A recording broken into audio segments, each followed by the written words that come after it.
Let us pray. Almighty God, we bow down before Thee in humble obedience and dependence. We pray Thee, grant us the grace to respect each other this day in all our consultations, that our deliberations today shall take place in the spirit of mutual trust, so that we as leaders shall lead our country on the path of peace and shall find solutions for issues and problems facing us. Grant us the mercy, O Lord, that we shall today also honor Thy name in all we think, do, and say. Almighty God, we pray Thee, bless our land and all its people. This all we pray in the name of Jesus Christ our Lord. Amen. Affirmation. I solemnly affirm that I will be faithful to the Republic of Namibia and its people, and I solemnly promise to uphold and defend the Constitution and laws of the Republic of Namibia to the best of my ability.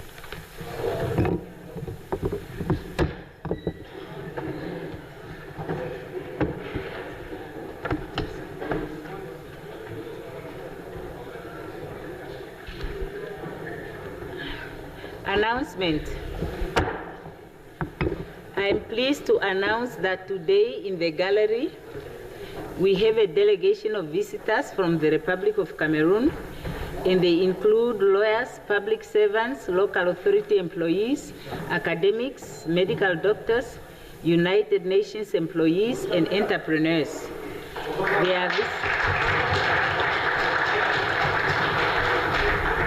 They are visiting Namibia for the first time, and they are sending their well wishes to all the parliamentarians. You are all welcome to Namibia, and we hope you will enjoy your visit.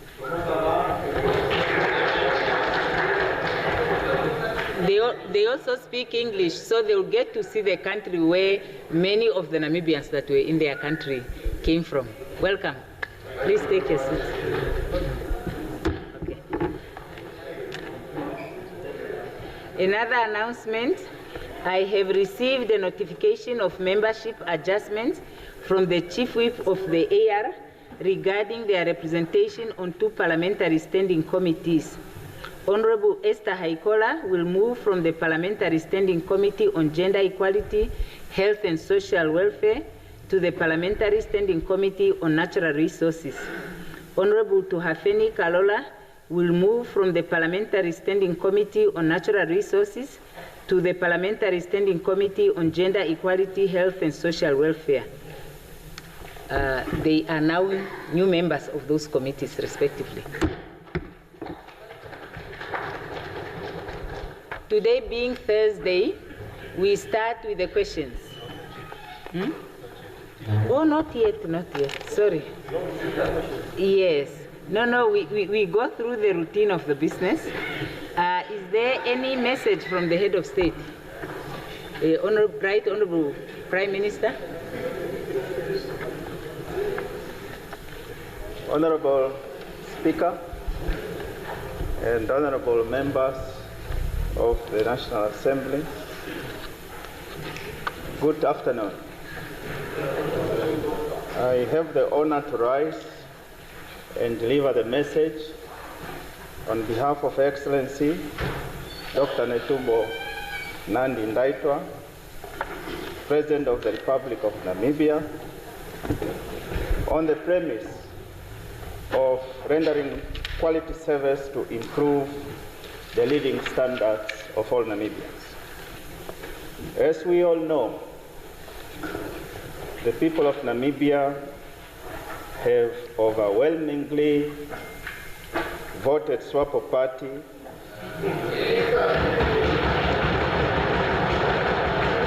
during the 2024 presidential and National Assembly elections in order to govern this country for the next 5 years and put Namibia on the irreversible trajectory of solid socio-economic development.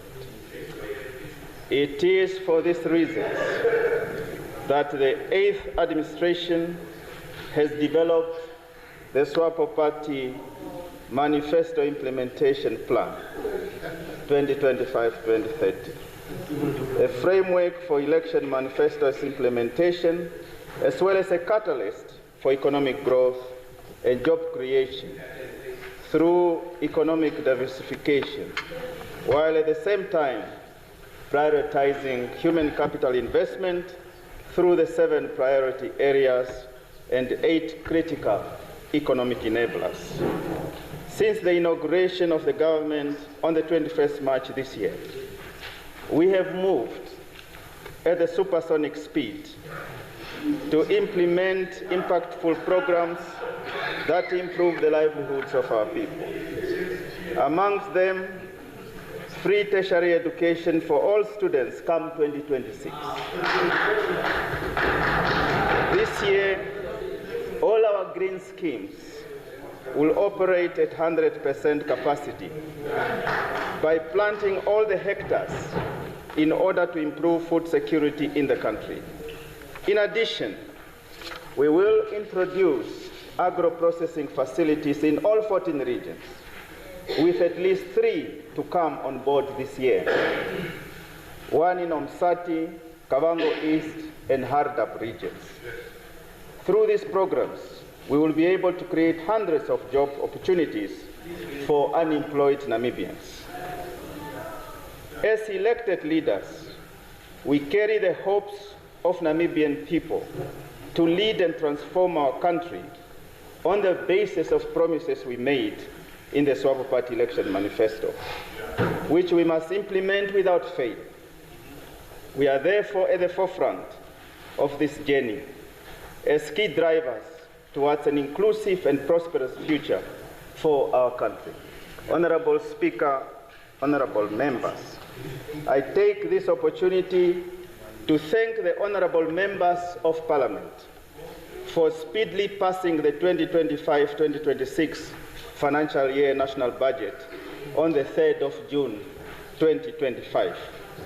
This budget is a key enabler for the implementation of key projects as identified in the SWAPO Party election manifesto implementation plan, embracing the mantra of, quote, "It is not business as usual," unquote. I call upon all officers, ministries, and agencies to ensure effective implementation of all projects and programs.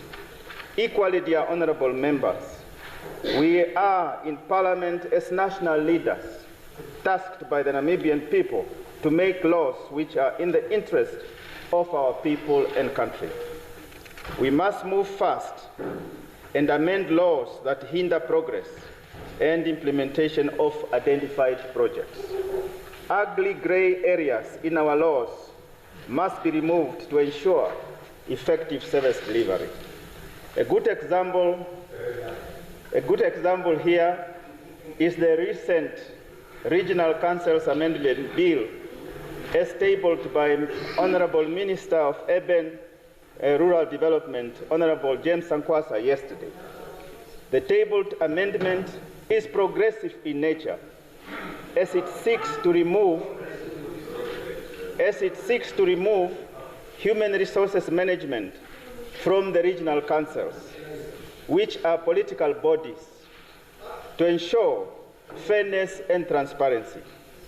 The amendment is necessitated by the fact that where powers and authority over administrative functions, such as staff appointments and discipline, vest in a political body, it obviously creates room for administrative processes and procedures to be subjected to undue political influence or being politicized. This is a welcome development, and I commend the Honorable Minister for this initiative. And there are many more bills that will be tabled. And honorable members, your support is needed. Honorable Speaker, honorable members, there is an urgent need for all public servants, including the members of Parliament, to redouble their efforts to deliver quality services to our people with integrity, transparency, and accountability. Let us work collectively towards a society where corruption is viewed as an act of treason.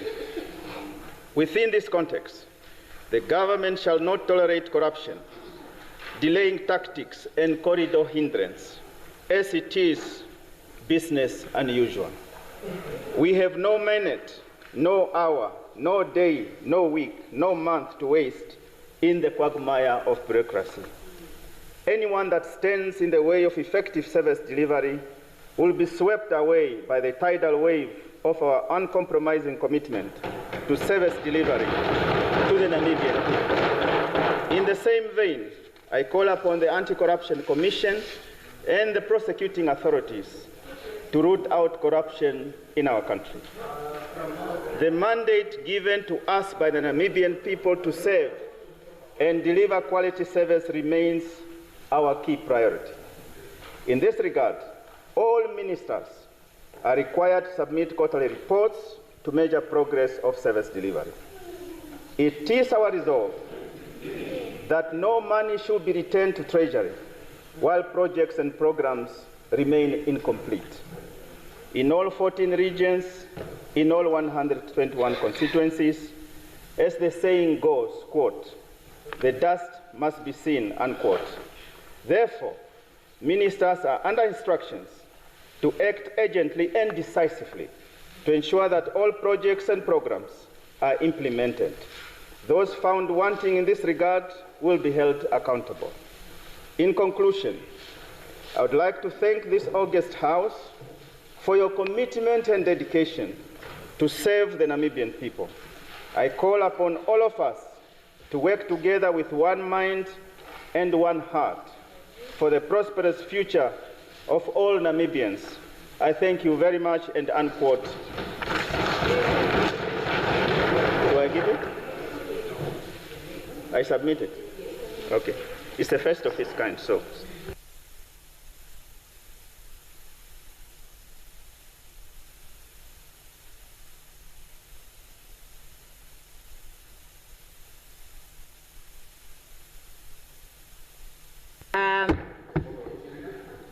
Yes, honorable member. No, that's a message from the president.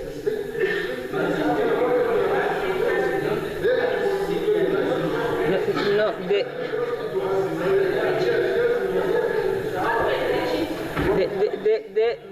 unless if to do what? To discuss or to ask?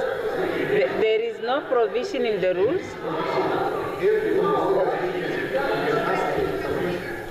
No, this is not a ministerial statement. No, it's off. Yes. So, honorable member, if you want to how do I say it?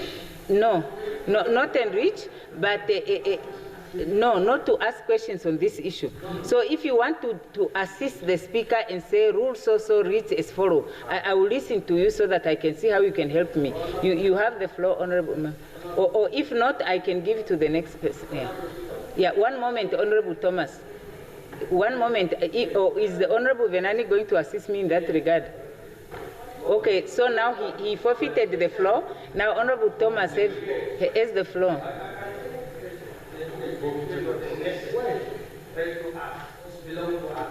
Yes. That's why we are saying we want to see and analyze what was said to us. So even tomorrow I have a referral to make sure that this message was told to me is this what I'm expecting to do. Thank you very much. Yeah, so come again. What is the point that we are making? A copy. A copy. Yes. Okay. A copy will be made available. Thank you. Yes, Honorable Venani.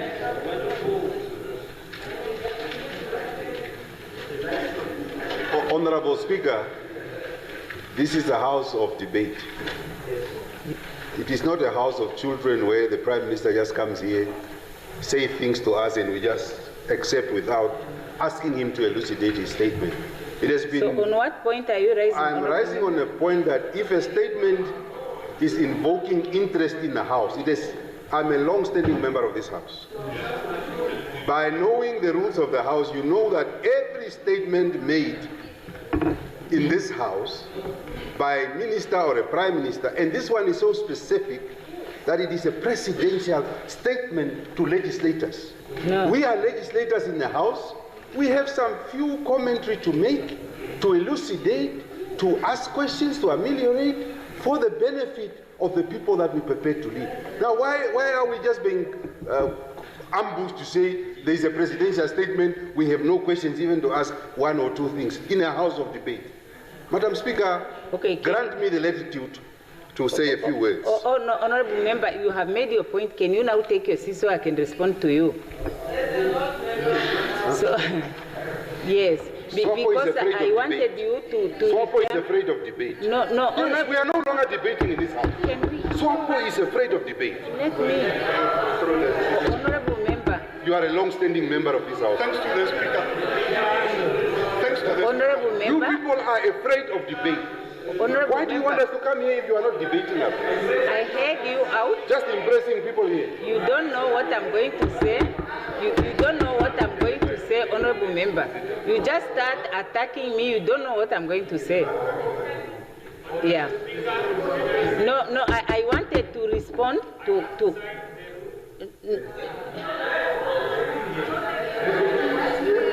okay.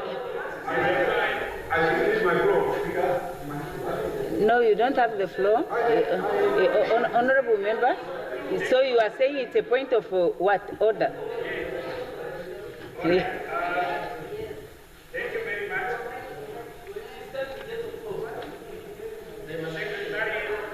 Touch my work.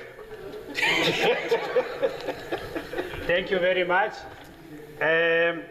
Honorable Speaker, Part 4, Statements of the Rules. 136, Sub-Rule 2. I can see here maybe you used your own discretion not to allow us to ask questions. Because it says here, the Speaker may, in his or her discretion, allow short questions to be put to the Minister making the statement for the purpose of elucidating it. So, the Right Honorable Prime Minister is there. Yes. So we can ask questions because he is a minister also, delegated, meaning the questions that will come from us, he will be able to answer them. Madam Speaker, allow us as the rule says. Thank you. May you please take your seat now? Yes. I will now make a ruling, honorable members.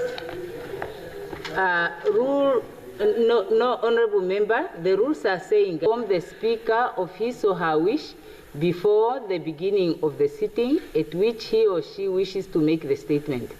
2, the Speaker may, in his or her discretion, allow short questions to be put to the Minister making the statement for the purpose of elucidating it. Now, when I announced, on the routine of business, I called for messages from the head of state. And further down there are ministerial statements. So this rule 136 refers to I on the routine paper, which is ministerial statement. This was the message from the president. It was not a ministerial statement from the president. So the prime minister only read the message from the president. Can I conclude, honorable member? Yeah, and if the honorable members are interested to get further clarity on what is included in the message from the president, they may ask questions under questions. Yes, under questions, but we cannot discuss a message from the president. It's not a ministerial statement. No, the president is not here to respond. Yes. Mara, how do you, honorable member, now what you are doing, honorable member, is unprocedural. Yeah, I'm not trying to protect, to stifle a debate. I'm just trying, yeah, you are now out of order. Now we proceed, petitions. Honorable, I hope, on what point are you raising, Honorable Ampanda? Yeah, thank you very much, Speaker. I'm raising in terms of Rule 131, 1A. No, you must read yourself. So, Speaker, in terms of that specific rule, the general rules of question. It indicates that the proper object of asking a question is actually to obtain information on a question of fact within the official cognizance. The Prime Minister indicated in the message, he indicated because he motivated the budget of the Office of the President. And when we were asking questions, we were asking him on that. In the message of the head of state, he indicated that our green scheme are going to operate at 100%. No, before you go to that point, Honorable Ampanda, yes. We are discussing the principle of whether we can ask questions on a message that is delivered from yes. the President by a member of Parliament. That's yes. the issue that we are debating. Yes, that's why I'm saying. And my ruling is to say no. Because you made the ruling on 136. No, we cannot do that. Speaker, I hear you, but you made the ruling on 136. I'm not rising on 136. Yeah, no, I'm rising on 131. This is taken out of context. This is talking about questions. The general rules of question, not questions, specific. But we are talking about a message. No questions can be put on a message yes. that is delivered from the President. Okay, Speaker, if you just indulge me for a while. You can wait for us to come to questions, and you can ask your questions. Speaker, I'm not. Speaker, I'm not. No, we are not yet there at Speaker, don't engage others. Speakers, it's just the two of us. Honourable member, now you are opening up a debate on the issue. I have made the ruling. Speaker, the rule says when the presiding officer has made a ruling, there can be no discussion on the point anymore. Okay, no, Speaker, I'm not. I hope just judge me for what I'm saying, not what others are doing. Speaker, I'm saying this is what I'm saying. I'm not saying I'm asking a question to the President. That's not what I'm saying. I'm saying in terms of 131, 1A, the general rules for questions, saying that we can elucidate to obtain a matter of fact. Honorable what I'm member, saying, Speaker. I got you. What I'm saying to you is just allow me to finish that, then you can rule. Under G, not questions. When we come to questions, right now we are at message from the head of state. So we have written questions and we have oral agent questions. If there is a question that is an urgent nature, we can do it under oral. Yeah, I'm saying if it's an urgent question, it can qualify for there. Right now we are at messages. We cannot deal with questions while we are on another topic. Okay. No, I'm prepared to but what I'm saying, hear me, Speaker, this is my last intervention. What I'm saying is that my interpretation, you can rule whether my interpretation is wrong. What I'm saying is that a message is one, yeah? And then you have general rules of debate. Now, the person who's delivering the message, yeah, because it says here, in the proper object of a question is to obtain information on a question of fact within the official cognizance of the person to whom it is addressed. During question time. Okay, so you are saying that under agent or this and undertaking we are doing? If there is an item that is under the office of the Prime Minister on which you want to pose a question, you pose a question under question time. If it is a regular question, it's put in writing. If it's urgent oral question, you put it orally. Okay, but it's a question that must come under question time. Okay, because this is urgent, we didn't have that information. So I will take it up under agent oral because we didn't have. Thank you. It's fine, Speaker. At least, yeah. Thank you. Now, can we proceed to petitions, reports of standing or select committees? We are not at oral questions. Other reports and papers, notices of questions, or other reports and papers. Honorable Deputy Speaker. Yeah, thank you, Honorable Speaker, honorable members. In compliance and in fulfillment of Section 15 and 116 of Directoral Act number 5 of 2014, I lay upon the table for discussion on Tuesday, the 8th of July 2025, performance assessment and post-election report for the 2024 Presidential and National Assembly elections. I so move, Honorable Speaker. Thank you. Can the Honorable Deputy Speaker please take the report?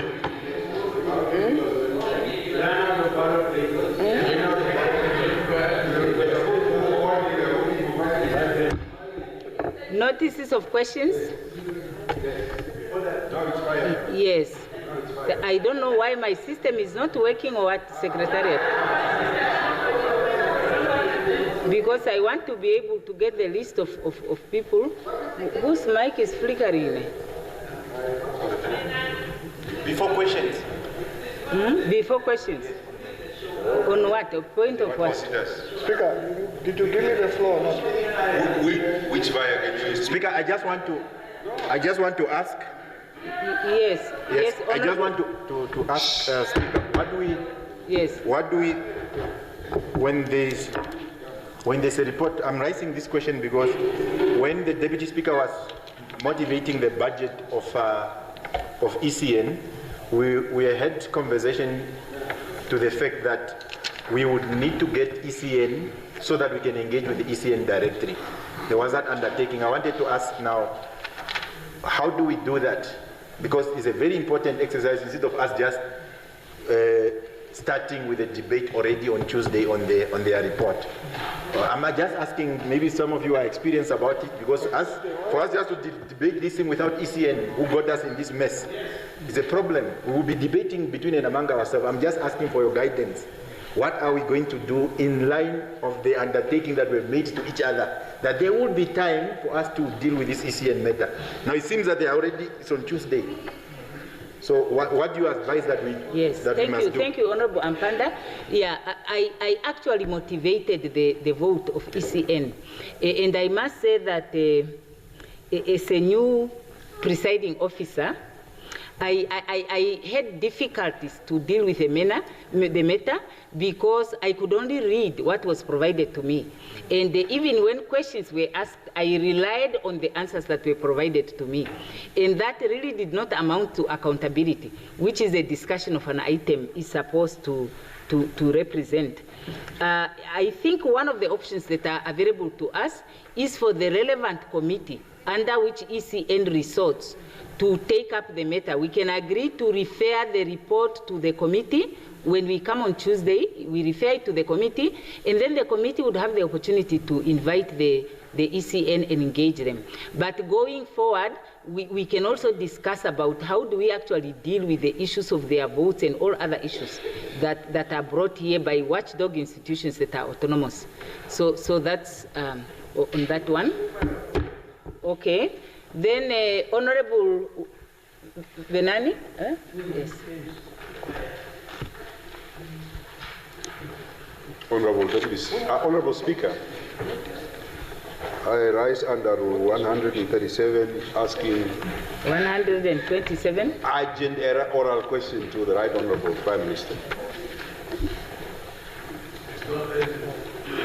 You can rule all of them not urgent, it's okay, but I'll ask the question. It is my right to ask the question. Shall I? Yes, please. You are not the Speaker. The Speaker is a very able, competent, beautiful woman seated there.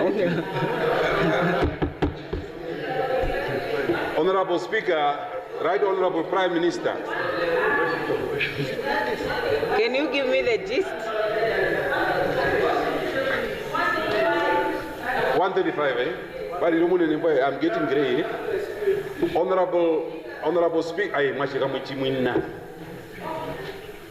Honorable Speaker, through you to the Right Honorable Prime Minister. Prime Minister, you are a very kind man, and I like you, and you know I like you from childhood. Very kind leader, and you are also showing that in the last 100 days of being very kind to the country. And that's very good. The government is doing very well on the score of kindness and caring. But you are lacking on the critical areas of policy formulation that transform and changes the lives of our people. I've seen many kind leaders before you. They have said they, prime ministers, many of them. You are talking about a presidency saying that they are going to change the lives of our people. Right Honorable Prime Minister, in all our urban centers, and this is a question, in all our urban centers, where our people in their majority are living in shanty towns, our people are inundated by carrying water cans on their shoulders up the hills to take water to their homes. Your government in the last 100 days have not initiated any policy that addresses access to potable water to the poverty-stricken Namibians. But then you are saying, no, we are a caring government, we are very kind. So what are you kind about if people go to Oshitenda, Ombale Atotina, people are carrying cans, jerrycans, taking waters up the hill. And our municipalities all over, I was in Sume the other a fortnight ago, nearly everywhere in the country, in urban centers, our people are struggling with a basic commodity such as water. What is the government going to do as a measure to arrest the situation and make sure that municipality can be able to be assisted to give water to communities that are needed? That's question number one. I'll come for 5 questions.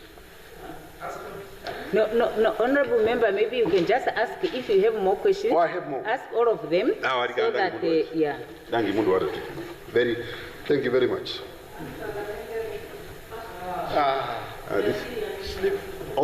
Right Honorable Prime Minister, you are pontificating. Our government is anti-corrupt. Just the beginning of the year, diamonds worth 315 million were stolen. Nothing has been recovered, only 40 million. Second, cows, cattle, 400 cattle disappeared at a state corporate governance. How are you really fighting corruption if I am a politician and I know the theater very well? So, Prime Minister, Anti-Corruption Commission must do its work. In your government, your kind government, 400 cattle go missing and nobody is held accountable. And you are talking about corruption and fighting corruption. How are you fighting corruption? Question number 2. 3.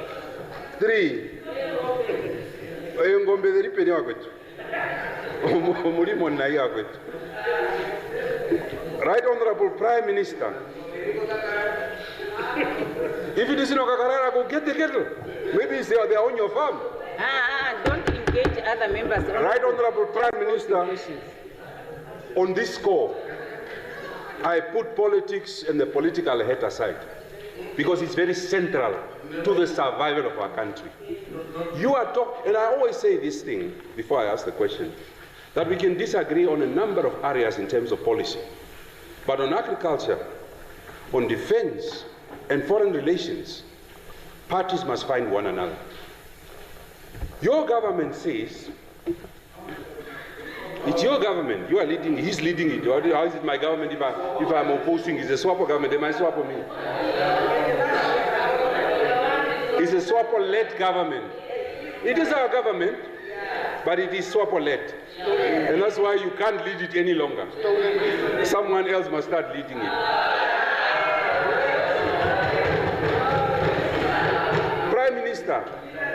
Prime Minister, your scoreline is you are going to plow all the green schemes to 100% capacity. But I and you know that even if you do that, you are not going to revolutionize agriculture to create the necessary job and food security. Now, for the last 35 years, there have been green schemes. I visited all those green schemes year after year. But what are you doing different to really attack agriculture for us to create a necessary job? Why is the government not introducing a policy of making our desert green?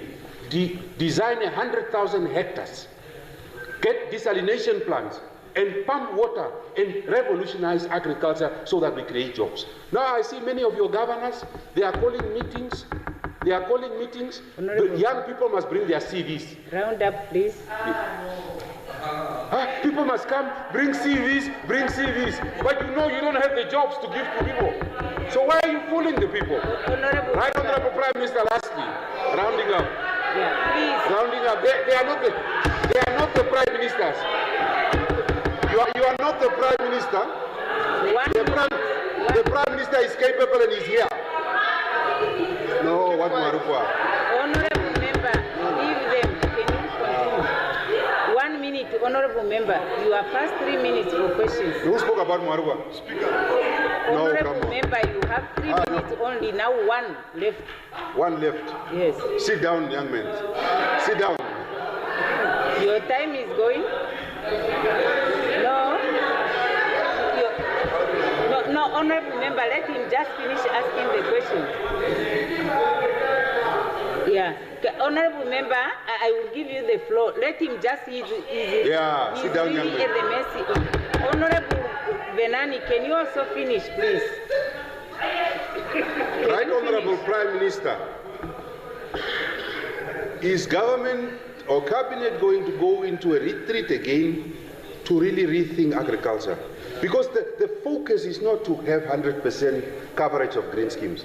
Something new must be born for us to attack the necessary jobs and food security. But I'm not hearing you, nor the president, nor in your statement. What are you going to do to save the many thousands of young people that do not have jobs? And the root is agriculture. But your government is not coming to the party on agriculture. Thank you. So now the Prime Minister can please address those questions before I give to the next members.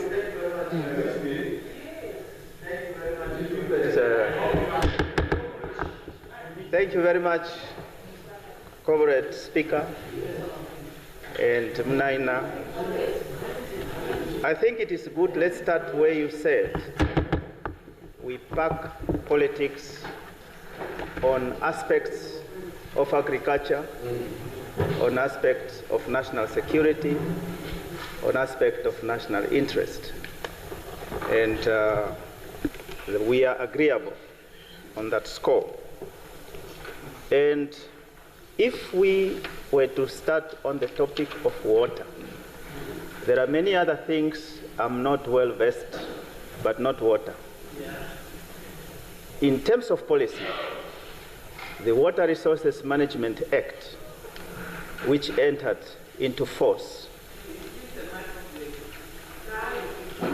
Oh, okay, you are not hearing me. Earphones. Honorable member, when it comes to water, there is a policy which replaced the 1956 Water Act, and that is the 2023 Water Act. So that Water Act, specifically in it, it makes provision for all Namibians to have access to water. And you and I, we know too well what it is that government is doing in all 121 constituencies. Now, when you speak about informal settlements, as you know, which are in the local authorities under the 1992 Local Authorities Act. So you also know there are obligations within that local authorities ought to provide certain services inclusive of water. So when you spoke of agriculture as an area that we cannot disagree, water too is an area that we cannot disagree. Yes, you were there, you went to camp there, we also went to camp there, in the very places that you're mentioning. So there's nobody from this end who disagrees that we must provide water. And we have sung this song constantly, and you know that. So there is no disagreement from this side or anybody who would suggest that we would like our people to be deprived of water. We have sung this song here, even in all the motivations that we have said. And we have also said what precisely it is that we'll do. Now, what would be best is not for honorable member to be jittery about the statement of Her Excellency. It is just to say, cool down and calm down, and then we are able to address those issues, whether it is in the informal settlement of Venduk, or whether it is in Okalongo, whether it is at Oshombinde, whether it is Omarara, everywhere. Water is something that is a common denominator to life. It's a common denominator to all of us, politically and otherwise. So let's not politicize that aspect, because let's not politicize that aspect. Let's not politicize that aspect for the following reason. It would be wrong to characterize that this government does not care about those that do not have water. That would be wrong. Yeah, that would be wrong, because you know, just last week, well, 100 days we were in Epembe just this last week, and we were able to provide water to the community. Yes, well, those are 4 deep boreholes that connect 23 villages. So on the water aspect, honorable members, there are other things we do not know, not water.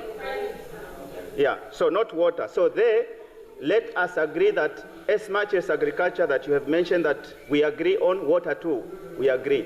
Now, honorable members, we have spoken about 7 priority areas in our manifesto.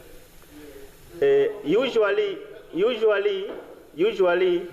academics, including honorable members, I think there is a rule that when you debate and discuss about issues, let it be empirical. And if you speak about the manifesto and you have never read it or you have decided to be allergic to it, it becomes problematic.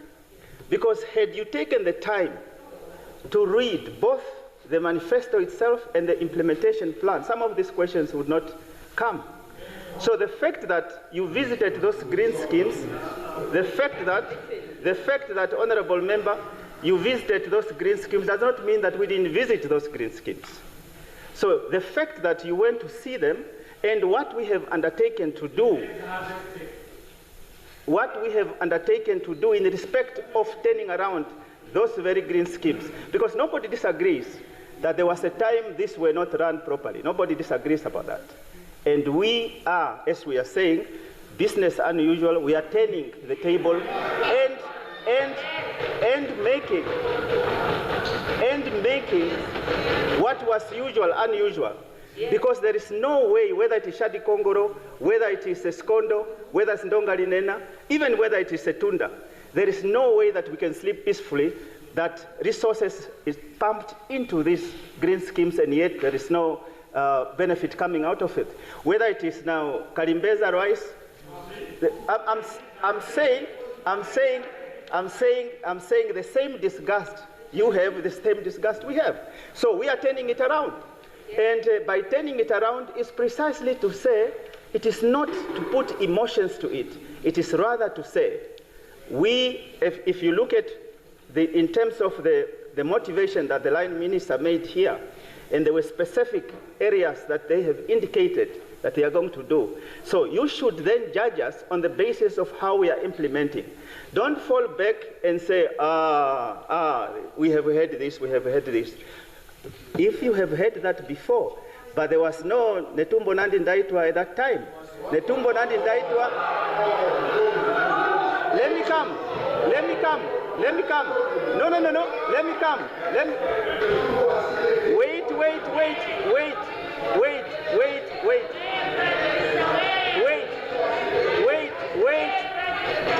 Just calm down. You are excited about the statement of President Netumbo, not nobody else. So that is the context. Well, whether you are excited or jittery, that is the point I'm making is the reference point of what we are discussing here is the statement of the president. So therefore, when the president says business unusual, because you make reference to it, now she is committed to ensuring that things are turned around. Now, we are under marching orders, all of us that are here in the executives. We were given specific terms of reference. And those terms of reference, as you have heard, that we must ensure that we deliver. And we will ensure that we deliver. Then you hold us accountable where we are not delivering. But if you just stand up and say, no, you have gone there, you have seen this, nothing is happening, or even to suggest that there is no policy, as if, Munaina, to say the monopoly of knowledge of policy is you. And I don't think that is what you are saying. Well, that is precisely what we have said. Okay, Comrade Speaker, now let's come to the issue of 400 cattle. 400 cattle, we have written to meet core.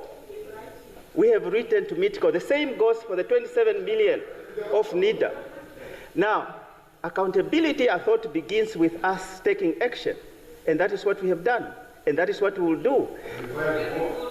Well, So in other words, for the honorable member, he said the action would be to fire the board. Now,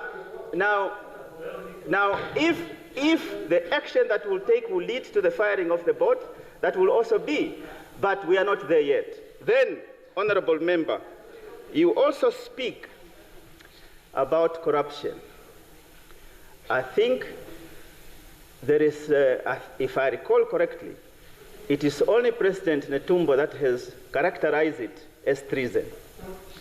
Now, you may disagree with the lexicography of that term, but the seriousness of that term remains. I'll tell you why. Now, if we say that, like for instance, the statement is speaking about the ACC and the prosecuting authorities to speed up those that might be corrupt and so forth. Now, I think last week or so, I had a conversation with the ACC director. Well, I am saying, I had a conversation with the ACC director. And the ACC director was very forthcoming, because we are in Parliament, was very forthcoming in terms of certain cases that they are on. Certain cases that they are on. And what came out clearly there is that, and then I think I will answer it when my good brother from Queensland, that question that you asked. Because what will help us when there is a government institution, in this case ACC, if there is material evidence to say X did X, Y, Z, and you bring it to the fore, and then action is not followed thereon, then we must all be very angry that that government institution is not doing X, Y, Z. What I have seen from the basis of the information, without me divulging maybe the, well, I'm trying to... Don't destroy the evidence. Thank you very much. I believe that the government, in terms of the institution, not personality of that we are referring to, we will see that just like in the past, just like in the future, there will be action, and when that action comes, let us as MPs or members of Parliament not be the ones again to come and say it should not have been done. So I'm being diplomatic without revealing much on corruption. Corruption from our side, honorable member, is treason. Is treason, and finally, honorable Speaker, honorable members, I think it has been 100 days, so we call it 3 months. And Her Excellency will soon inform the nation empirically on what it is that the hard-working cabinet members in the 8th administration have been doing. And they have been doing it with commitment, with dedication. I can assure you, from this side, if we are to compare them to sprinters, the best sprinters politically are this side, not that side. Thank you very much. Honorable,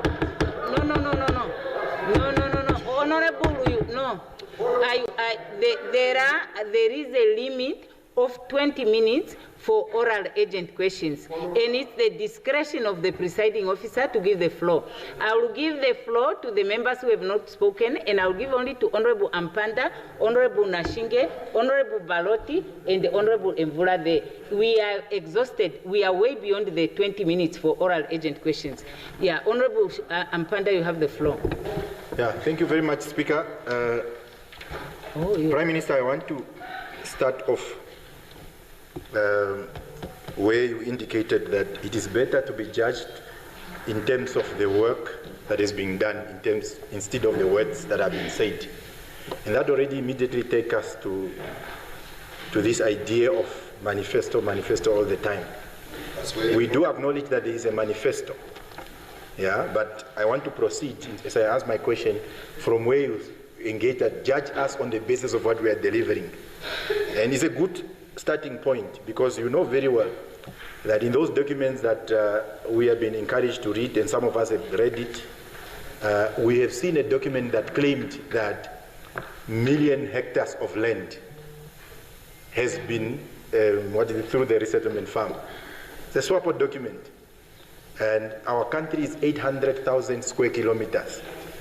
But somebody who was writing in SWAPO thought that we have acquired for resettlement 1 million hectares, more than the size of our country. So you know that as a matter of fact, but when you say that let's look at the work that is being done, it is better. There are people who are capable in SWAPO. There are also people who are extremely incapable in SWAPO. So, but when you want me to mention them, she's pointing fingers at me. Okay, good, thank you. Yeah, so that, Prime Minister, you see, for instance, and this is very serious, and I hope, Speaker, I want to be very slow so that the point can be made. Speaker, you know, for instance, that I think either it's you or somebody was telling me the story when I was young, of an African minister, maybe in Namibia, who had an old PA, and the old PA was going in retirement. And that PA, the minister did not even know that it's the last day of that PA. He simply just came to the office, write a speech, I'm going to speak at an event. And that old man wrote a speech for this minister. This minister went to an event and is now reading the speech. The government have decided to implement these 3 strategies. So on the last page. And listen attentively as the strategies come. So when he opened, it was written there, you are on your own. Now the audience was waiting now for these 3 strategies. So it's also very important that when we do these speeches, and these are your own stories that you have told us, when these speeches come, and particularly with the president, and our president must be advised, when this president, somebody, we know that these people are the ones who are preparing these statements. Because the president can't tell us that our green schemes are going to operate at 100% capacity this year. You know why, Prime Minister? 1, we have passed the budget. Number 2, and most importantly, the ministry sent out tenders, requests for proposals. Lot 1 at the Tunda irrigation scheme, there are 28 vacant plots. At Musese green scheme, there's 1 vacant plot. At Ndongalinene, there's 4 vacant plots. It is another one that is called ORIP. I don't know which one is, but yes, there are 3 vacant plots. The due date for this tender was in March. So we assume factually that they are busy with adjudication. So it's going to be extraordinary performance for those vacant plots, 28 of them, to go to 100% operation. It's just a message. You can answer if you are able to answer, but my message really in reflection, particularly on that, is that are these intentions really genuine? You know, because, or you rather advise us to say, no, not necessarily what has been said about 100% capacity. See whether it's on 100% capacity. Yeah, that one would be better, because I'm really, really concerned, because the president came here and she was talking about they are going to increase agriculture, because currently we are about 8,000 hectares all over. And she was saying, and I was very happy and I was applauding her when saying, no, we are going to put 130,000 under irrigation. So we say, oh, okay, wonderful. So we need to be very, very careful about this in Prime Minister. It's good intention, but some of us take data and statistics very seriously. Yeah, and then if there's a change in strategy, Honorable Balotti yesterday said, no, we made a mistake, and we withdraw that statement, and we were very happy to have a young person who's admitting. And tomorrow when we are wrong, we'll also admit to him. But if the president continues, we are not in any marathon. We don't expect the president to say 90%, 5%. Our president is not in a classroom. So he must just do the work, government must just do this mathematics of saying 100 days, 200 days, 90%, C, D, E. If they fall in this trap of the media of 100 days, we are going to have a situation where one day she's going to read a speech announcing strategies, and then you're going to see you are on your own. Yes, thank you. Thank you. Now, Honorable Mbula, is it an oral agent question? Yeah, no, I just want to find out whether Honorable Mbula's question is an oral agent question to the Prime Minister. Yes. Eh? Okay, yes, please. Honorable Speaker. Briefly, please, so that the Prime Minister can answer all the questions at once. Okay. Within the context of that speech or message from the President, I hope I'm allowed. I have one inquiry, Honorable, Right Honorable Prime Minister. If the President or your government is serious about corruption or fighting it, what is the actual reason that the Presidential Commissions of Inquiry reports are not released by the Office of the President up to this far?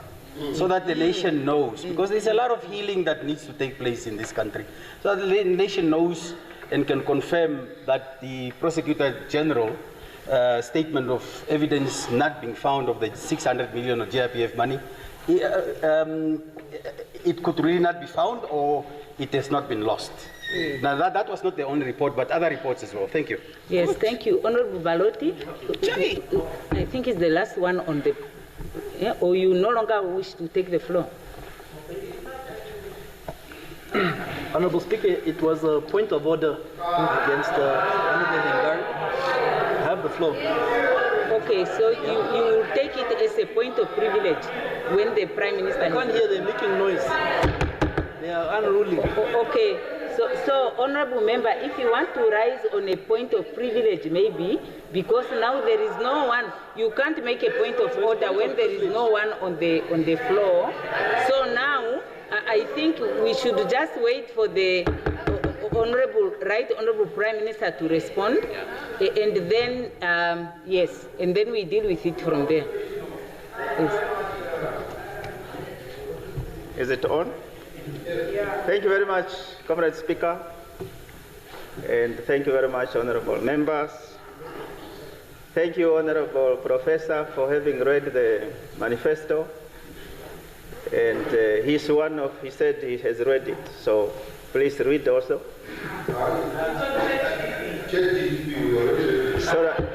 So that you are speaking empirically. The statement or the message of the President, the content thereof, is nothing new than what is in the manifesto.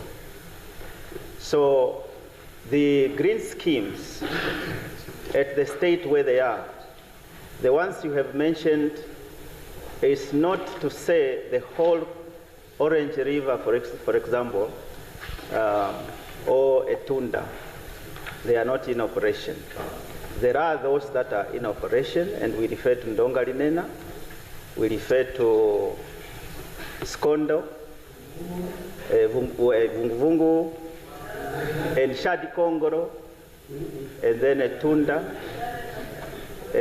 So when you go there, Honorable Member, as we speak, a lot of work has been done through the line ministry. So there are portions in there which we want to develop. Now, part of that portion, and I must say this, Honorable Speaker, that there are specific areas in these grid schemes where, in terms of the caveat or this irrigation implements, sometimes they leave those parts. And that is the area where we have said the young people that are graduates of agriculture, a number of them that are unemployed. That is part of the land that we are referring to, that they will be given and allocated so that they are able to produce food and thereby also have an income. So that is part of what we are saying. But if you look at what we are projecting in terms of the pace of making that happen, we are all aligned that what has happened in respect of those green schemes should not have happened. So therefore, when we're saying we want to turn it around, it's precisely that. For example, when I was young, vungu vungu, the first guava juice that I drank is from vungu vungu. So, but today, it is not there. So what we are then saying, turning it around, well. We can say other things. So it is best that we just focus on these ones. Now, the turning around, Honorable Professor, is from the desire of what we know. That agriculture is something that we cannot compromise on in terms of its delivery. So the line ministry, when we speak of the line ministry, what precisely they have been given as an assignment to ensure that they meet that expectation. It is not athletic, and it's also not semantics. It is a real bread and butter issues. Now, when we say empirically, let's talk about this. Honorable member, the recess is coming, so maybe let's take time. All of us, let's go back. We were there, let's go back to it. Where there is wrong, wrong must be pointed out. Where there is good, good must be pointed out. And that is what we are on, Comrade Speaker. So we are not making these statements as if to campaign. This is not the rally. We are speaking to the aspirations of the people that are there. And we also know there are these young people that have been trained in a free and independent Namibia, experts in agriculture. They should not be at home. They should be on the ground. And the land is there. So about 200.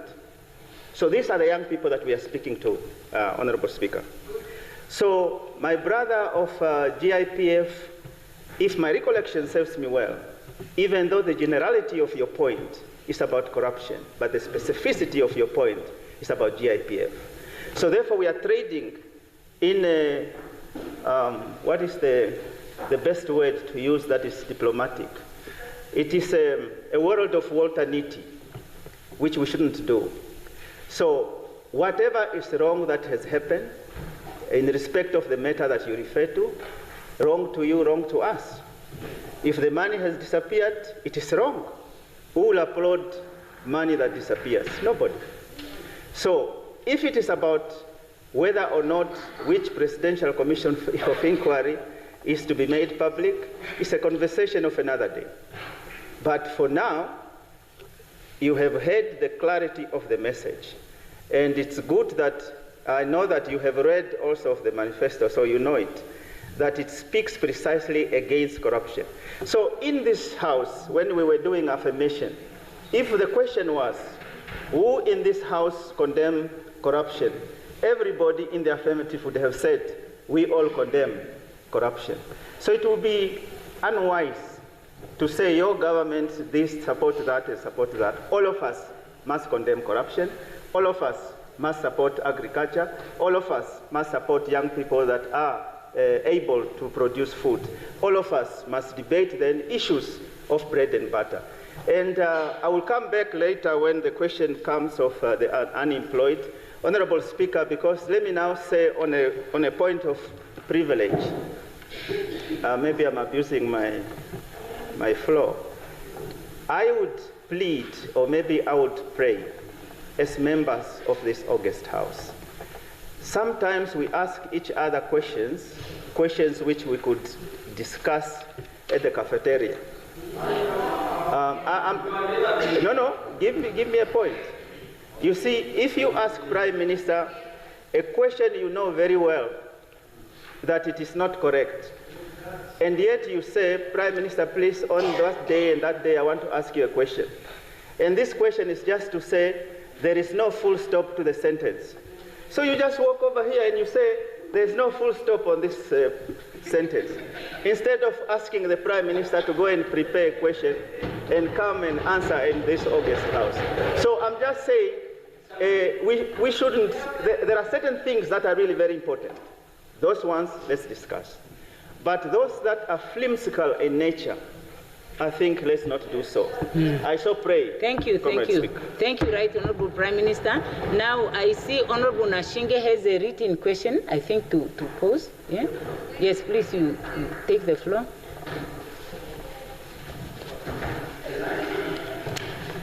Yeah, thank you, Prime Minister. Thank you. Thank you, Honorable Speaker.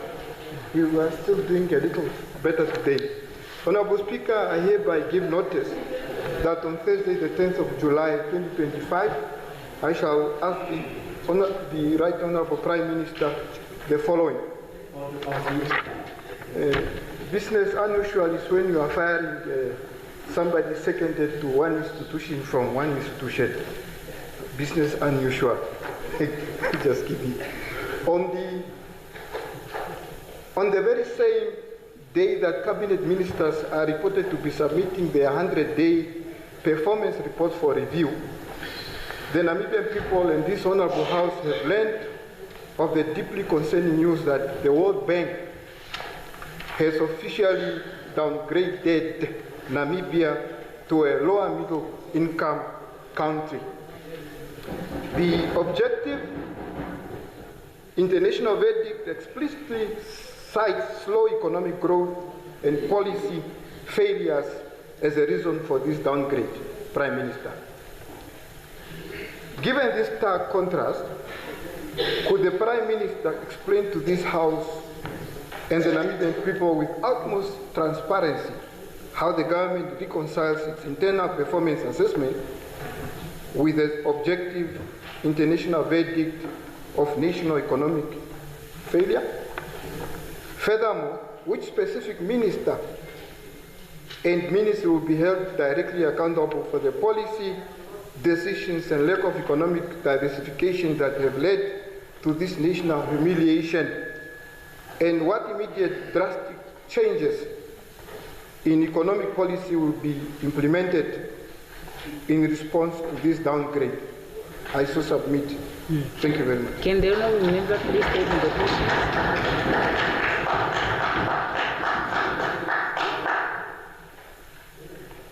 Okay.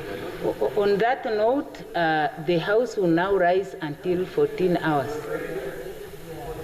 16 hours. Until 16 hours.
So it's just been brought to my attention. I don't know now, how do we proceed? It seems that I've handed in the wrong question, the wrong notice, the question to the Prime Minister. Yes. What is the question now? Okay, so I will table the right one so that we proceed.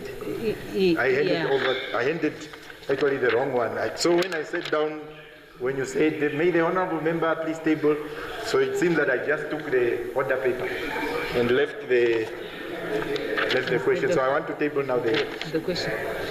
Yeah, because otherwise you will have to read the question because we don't know what is on the question. Okay, so the alternative will be honorable, because the question was going to be answered on Thursday, ne? Yes. Because you can still post the question on Tuesday, or do you? No, I can read it. Yeah, I hope it's within, okay. Let it be within the minutes then that are allocated. Because we are back now from tea break and we have not started. Because what I wanted to do, anyway, wanted to adjust procedural. Oh, okay, so I don't want to yes, please. Later so now post the question, yes. Honorable Speaker, I hereby give notice that on Thursday, 8 July 2025, I shall ask the Right Honorable Prime Minister, Dr. Ichitunga Iriangurare, the following. We are elected members of Parliament, and one of our duties is to make laws. Next week, Parliament will go on recess, only to return in September. 6 months down the line, since we were elected, the executive have not tabled a single. It has been almost 4 months since we took an oath as members of the 8th Parliament. There is real prospect that the year 2025 will go by without a single law passed by Parliament. To date, the executive has not tabled a single bill. It is also absolutely clear that the executive has a historical culture of bulldozing numerous bills and forcing them down the throats of members of Parliament in the shortest period of time. This will not be tolerated in the 8th Parliament. I therefore ask the Right Honourable Prime Minister of the Republic of Namibia the following. What type of business unusual that resulted in 6 months without tabling a single legislation by the executive? What is the hold-up? We understand that after I posed that question, one of them had come in. We were promised that laws such as the land bill would be tabled in this House. When is the land bill going to be tabled? We know that 1.2 million hectares of our land is owned by foreigners, and land continues to be given to foreigners. This legislation has been promised to be one of those legislations that are going to address this problem. When is that legislation going to be tabled? It is not that we are not capable of developing and submitting laws. We have been told clearly that the National Assembly lacks the necessary capacities. But we thank the Office of the Speaker for the effort to try and address these problems of capacity in the Assembly. What is the general approach, or is it just another promise of laws that are coming and cannot come? What concrete days can we receive these laws? I so submit, Honourable Speaker. Okay, thank you. And the Honourable Member now table the question.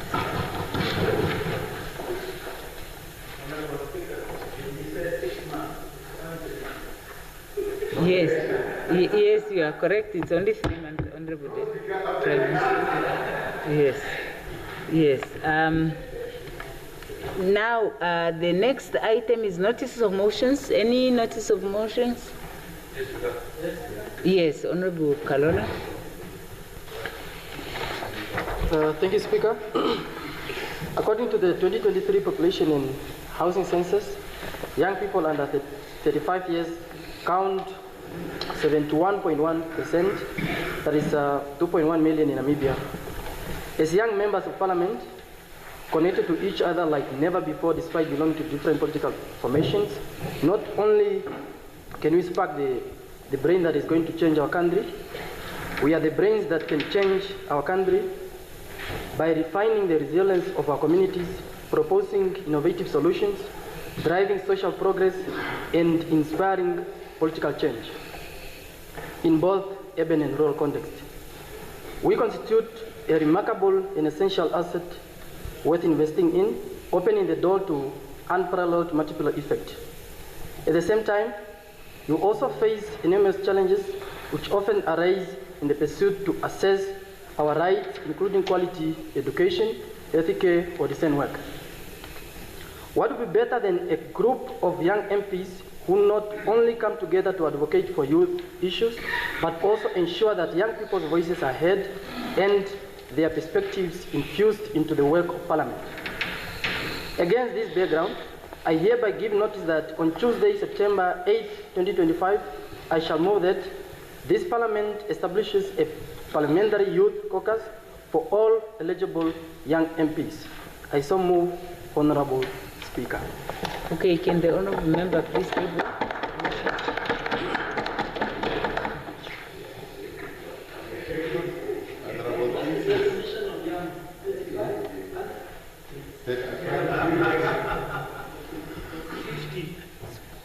Yes. Any ministerial statements? Ministerial statements? Reports from the Committee of the Whole Assembly and consequential proceedings. Okay, now orders of the day. Today being a Thursday, we start with the questions. The first question on today's question paper is question number 3 by Honorable Venani to the Minister of Works and Transport. The Minister is not here.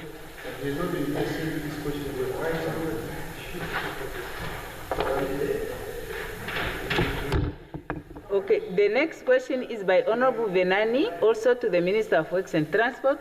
He's not here. Yes, Honorable Ampanda. I just want to think of we know we are first of all put in a serious problem by the fact that the cabinet has been made smaller. From where I stand,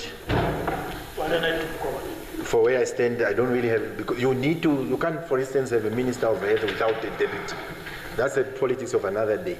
But what I seem to be sensing, unless you can correct me, Speaker, you see, ministerial statements requires that ministers must inform the Speaker beforehand. But it seems that these executives, we need to put up a mechanism so that the Speaker is even aware or not aware about their whereabouts, or maybe they do tell you. Even just WhatsApp to say Speaker, but not WhatsApp, officially just to engage, because we are going to have a situation where we are going to end up with 2 ministers. At least you will see that Prime Minister, or if he's not there, the Deputy Prime Minister try his level best. But we need to we need to arrest this situation. Are you aware that they sometimes are not there, or do they at least courtesy, out of courtesy, if they are not going to be there, then is our Speaker told about their whereabouts? Maybe that should be the question. Or they just decide to skid off and they don't come. Yes, okay. So, okay, first that the honorable members must state the point on which they are rising, when they have to rise, okay? But that being out of the way now, the arrangement is that the members of parliament are supposed to put in their request for leave. They are supposed to indicate with the chief whips when they are not going to be available. So there is no requirement for them to inform the speaker, and therefore I will not talk to that part, because I don't want to project some ministers as being unbecoming if they didn't tell the speaker. There are some who sometimes notify the speaker, but there is no requirement really for that. Maybe the person they are supposed to tell will be the Prime Minister as the leader of government business.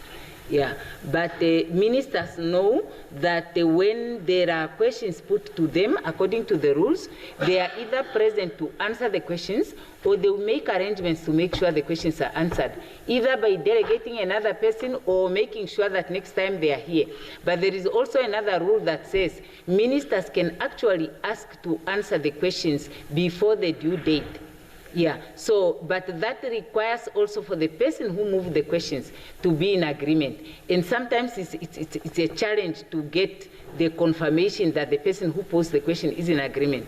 So maybe we can just agree, because of the importance of answering questions, that when we are notified by ministers, I will not be here on Thursday and I would like to answer the question on Tuesday. Let's understand it in that context, so that these questions that we pose here receive the answers. Yeah, so in general, that's what I would say on that issue. So the Question number 10 is one by Honorable Fries to the Minister of Information and Communication Technology. Does Honorable Fries put the question? Yes, Honorable Speaker. Does the Honorable Minister wish to respond? She has the floor now. Thank you very much, Honorable Speaker. I'd like to thank the Honorable Fries for posing this question in writing to the Ministry of Information and Communication Technology. First off, Honorable Speaker, I must indicate here, Honorable members, that these very questions were posed in the 7th Parliament sometime around October, November, by the Honorable Dirgat. And I recall receiving these questions, who was also a PDM member of Parliament in that 7th Parliament, and I already responded to these questions. However, can I continue, Honorable Venani? Second, I have already clarified in May 2025 during the budget debate that all government systems are managed and coordinated in the Office of the Prime Minister as the host of government systems. I explained in detail that the management of emails, websites, and any other system functionalities are managed by the Office of the Prime Minister as the coordinating body of all government systems in the government of the Republic of Namibia. So in essence, this question should be directed towards the Office of the Prime Minister. But for the benefit of the member and for the benefit of this honorable and august House, I would like to share that in the Office of the Prime Minister, there exists a Department of Public Service Information Technology Management. And this particular department is the one responsible to ensure the government systems are well managed, that they are updated, that the specifications of hardware and software is communicated to various ministries, offices, and agencies to ensure that there is some level of coordination, that there is some level of coordination and around systems compatibility. So what does this technology management department do?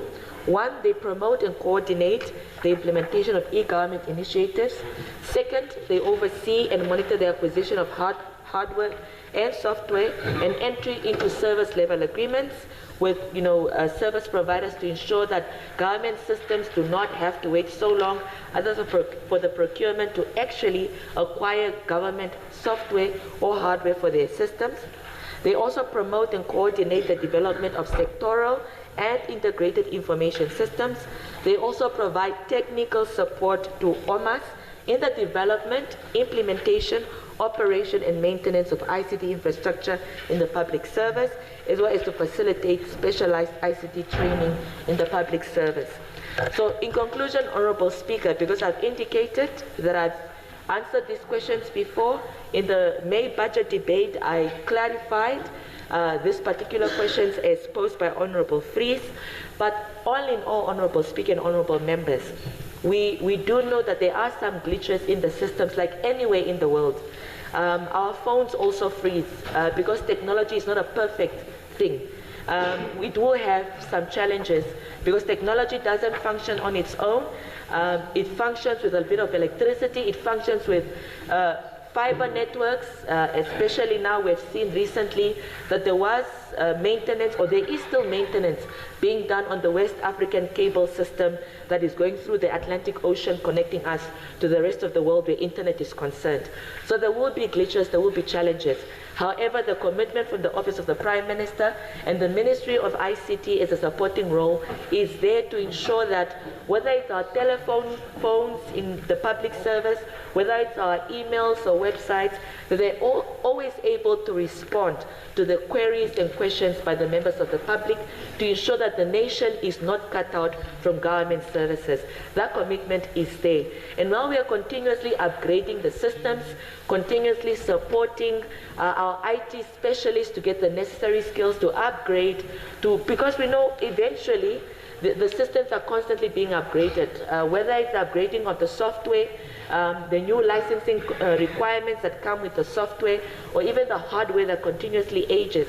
There is a commitment to ensure that we continuously upgrade this particular technological aspect to ensure that our emails and websites are up to date and that citizens can get the necessary information they need to ensure that they actually actualize any of their life's desires. So that is my response, Honorable Speaker, Honorable Members. I hope that suffices. But the commitment is there, and we continue to endeavor that public service does not stop and that people are able to access government services at all times. Thank you, Honorable Speaker. Yes, thank you, Honorable Minister. Yes, okay. Thank you. Does the Honorable Member have a follow-up question? Thank you very much, Honorable Speaker. I just wish to thank the Honorable Minister for the answer, the reply that has been given. Very good. Thank you. Thank you. Now the next one is a question by Honorable, question number 11. No, usually we give the member who posed the question an opportunity to pose a follow-up question. Yes. I think we can also, at the break, you can just follow up. Because now here, I exercise flexibility. The question was asked already.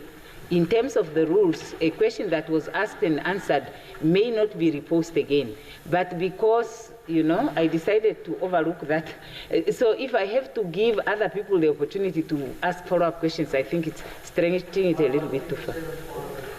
Yeah, I know. But maybe the Honorable Minister can make sure that the Secretariat has a copy of the answers so that the Honorable members can. Yeah. Okay. Then you can.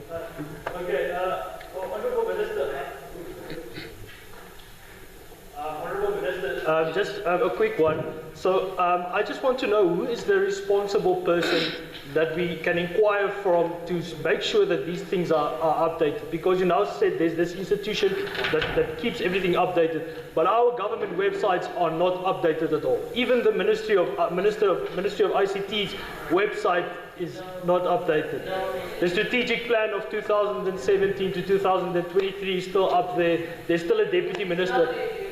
Wait. So my point that I'm just trying to make, I'm just asking, who do we contact so that we can make sure that these websites are updated promptly? Thank you. Thank you, Honorable Minister. Thank you very much, Honorable Lowe, for your question.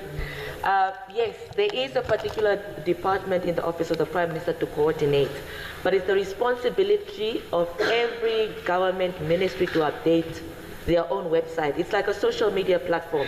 There are particular guidelines from the Office of the Prime Minister on, you know, how the social media platforms on Facebook, Twitter, or Instagram should be like, but the content that is uploaded on there is the responsibility of the specific office or ministry or agency. So if you go to the Ministry of ICT, for example, which is very much up to date, if there is a law that has ended, it has just not been reviewed and a new law to be put in place. That's why the old law is there to ensure that anybody who wants to check that law, although it's an old law, still is relevant, because any decisions that were done during that period of time were based on that law, hence why it's still up there.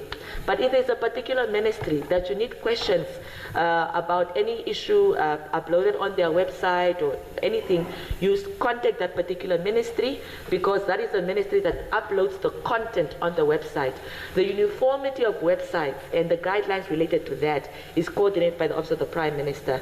So if there is any query on the website and the content thereof, whether it's the speech of the minister who officiated something or who passed a particular policy, or Honorable Sankwasa who recently passed a bill, gave notice for a bill in Parliament, that you will find ordinarily on the website of the Ministry of Urban and Rural Development and not any other ministry, because it's not related to any other ministry. So you would ask any queries to that particular ministry.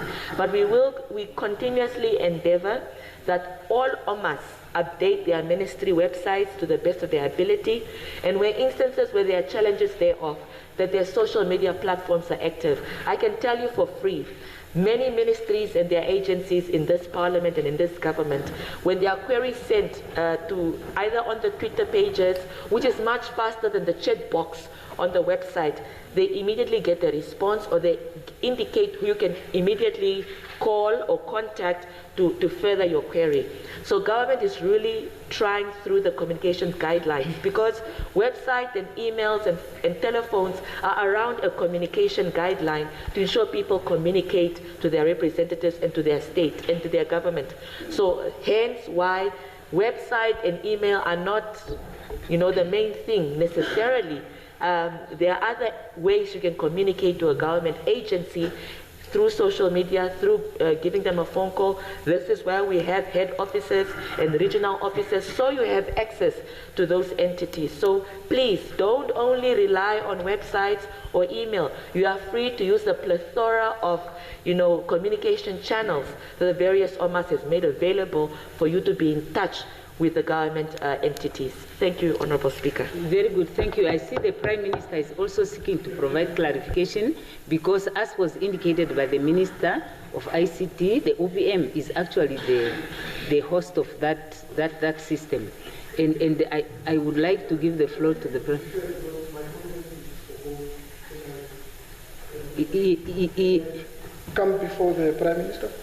You want to ask a question to the Prime Minister? I see you have given me the platform. Yes. Thank you. Okay, Honorable Member, you are now the last one, because we cannot have follow-up question by other MPs on the question of another MP.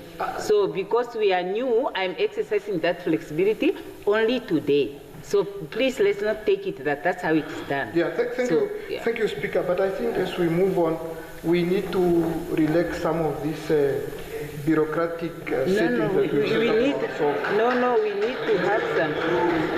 Yeah, because some of these issues, when they are brought, they are cut crossing, and we should all be allowed to contribute, because at the end of the day, we want to achieve something for our country. Yes, Honorable Member, yes, can you? Therefore, thank you very much. I truly I'm glad the Prime Minister is here. And I truly just wanted to implore the Prime Minister and the entire colleagues to ask themselves a question, to say, is it really necessary for us to continue with the old way of doing things, or it's about time we open a new chapter and do things differently? The current setup that we have is a setup that we borrowed from Zambia when we got independence. And I think that's where we are now stuck, with the Prime Minister being responsible for that. But the Minister of Information, logically so, has a responsibility to take care of all the technological related matters in our country. But now the Honorable Minister is saying the Prime Minister's office is responsible, but I want to understand what is the role of the Minister of Information, and how do they collaborate with the office of the Prime Minister? What capacity is in that office to collaborate and assist the ministry? One, she spoke about the format that is in place, but which format is that? Because if you go through all our websites of all the ministries, there is no uniformity. Minister of Environment is going that side, Minister of Mines and Energy is going that side, MICT is going that side with pinkish colors. So I think there is a need for us to have a conversation and take stock and look at what is working and what is not working. Right now you are speaking about fourth industrial revolution, but all OMAS, they put their leaves through normal manual system of 1986, while we are supposed to do it via email and the works email. So I think, to be honest, we need to change that. Surrender, Prime Minister, please surrender all that to the Minister of Information. If we need to amend, let us amend, because it is really taking us back. I'm speaking from experience, and I know what is happening there.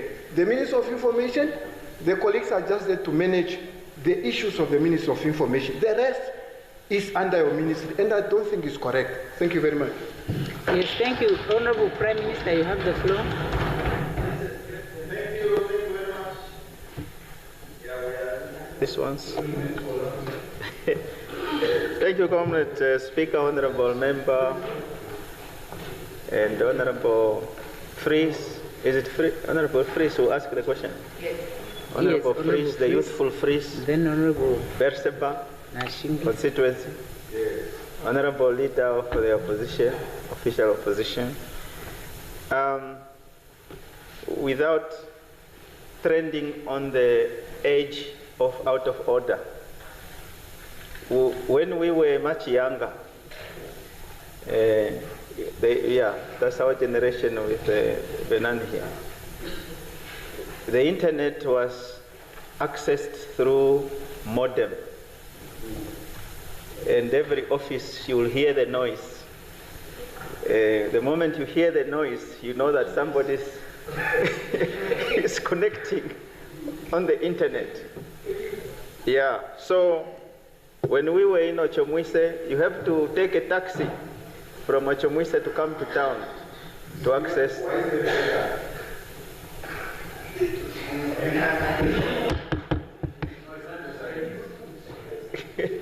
You see the youth, you see? I can see them. The youth.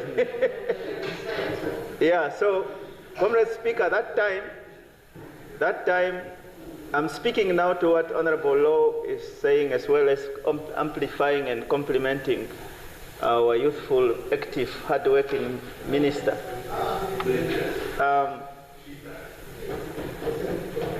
The ministries started then having what was then called homepage. And that homepage, of course, with time, depending on what language, is it HTML or whatever, things came, and then the websites came as they are. So there was a style, yeah, Honorable Karonda will remember. There was a style, every ministry wanted to have a homepage. And it was fashion, everybody must have a homepage.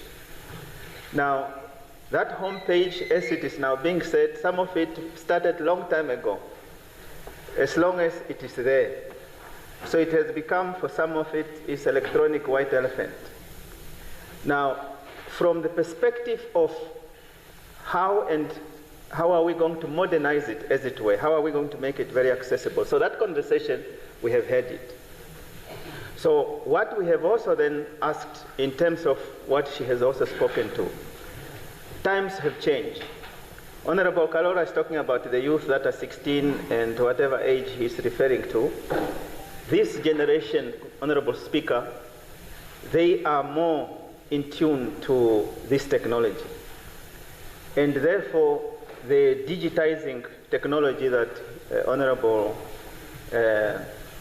Member is referring to, in other words, applications that should be accessible on digital forms and so forth, it's something that we are aligned to. Now, what are we saying, Honorable Speaker? From our side, as the Office of the Prime Minister, the team is there, and we are working very closely.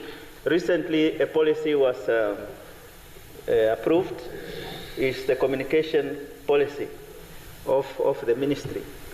And the Office of the Prime Minister is working closely with them. Now, this conversation, in as far as OMAs are concerned, I think we have said, Honorable Speaker, that all OMAs should now, as she said, take the responsibility to ensure that their website is interactive, their website is active, their website is up to date, and it should not be a website or homepage that was once packed there and nothing comes on it. And that it is a website which then has various platforms and options to be able to access it. So your point then, Honorable Low, it is correct. We need to do more. In fact, we have also said we would like all the young people in the ministries, in the OMAs, they should be the ones at the forefront to ensure that I think those years, Honorable Speaker, we used to have system administrators. I don't know what it's called nowadays. There is supposed to be somebody in each OMA who is dedicated and responsible for ensuring that they are updating these websites. And we have also taken a decision that we must register all IT experts in the country, including those that are unemployed. And if there are those that are listening to what I'm saying now, please do so. Come through the Ministry of Information and Communication Technology. We want to know how many do we have in terms of this space? Now, why am I saying it finally, Comrade Speaker? We must be in charge both of the hardware and software in terms of the technological space. In charge does not mean the office, I'm referring to a country, that we must be able to control. You see, it cannot be correct that every time that we need a certain gadget, you must import it somewhere. You can also create capacity to assemble it from here. And these young people, the Kalola them and Honorable Job, yeah, they can be able to harness their creativity. Oh yeah, okay, the Kalola. Yeah, we must be able to harness the creativity and ingenuity of our young people so that in this space, Honorable Speaker, we don't have to travel long distances to access these things. But, and maybe this is now the real final, the point I wanted to make is this. Technology in its current state is urban. In other words, in the urban areas, you can access it faster. But if you are in Nkumbula or Berseba or some other remote areas, things are not what they ought to be. So therefore, when we were walking from Wachemwise to the city, some people are walking from Nkumbula to Omuthia in order to access internet. So that is what we have decided, that we must be able to provide all these facilities, all these amenities to our people, especially young people, so that in future, instead of putting in the forms to apply for employment, you don't have to physically have it done, but you can do it digitally.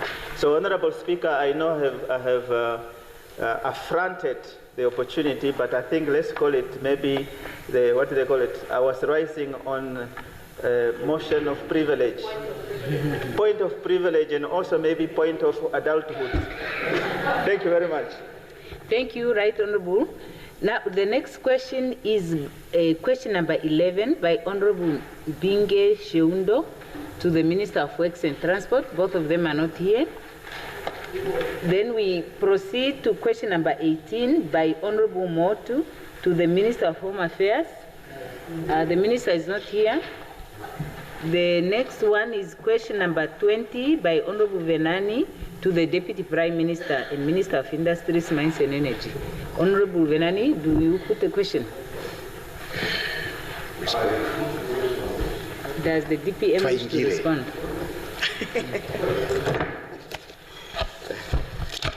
Thank you, Honorable. Thank you, Honorable Speaker. Honorable members, I have consulted Honorable Venani on the question. I have the answers ready, but these answers, I have consulted the entity in question, and when the answers were provided to me, it was before my engagement with the entity. When I look at my engagement with the entity versus the answers, they don't talk to one another. For me to come up with a comprehensive answer, I can only do it next week. I'm asking the indulgence of the House until next week. Okay, there's the Honorable. Yes, that's agreed to. Now the next question is number 23 by Honorable Venani to the Right Honorable Prime Minister. Does Honorable Venani put the question? It's question number 23, Right Honorable Prime Minister. Yeah, 23.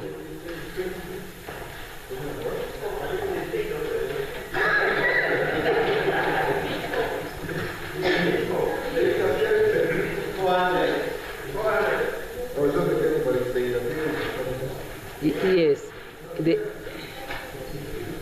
23. It's question number 23.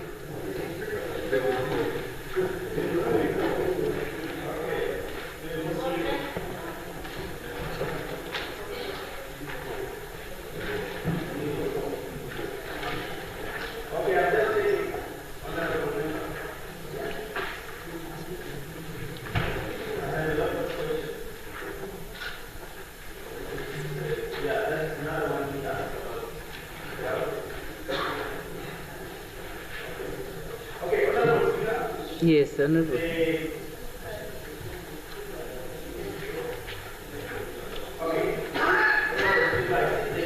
silence of the House, because when we were ready, he was not here last week. It's true.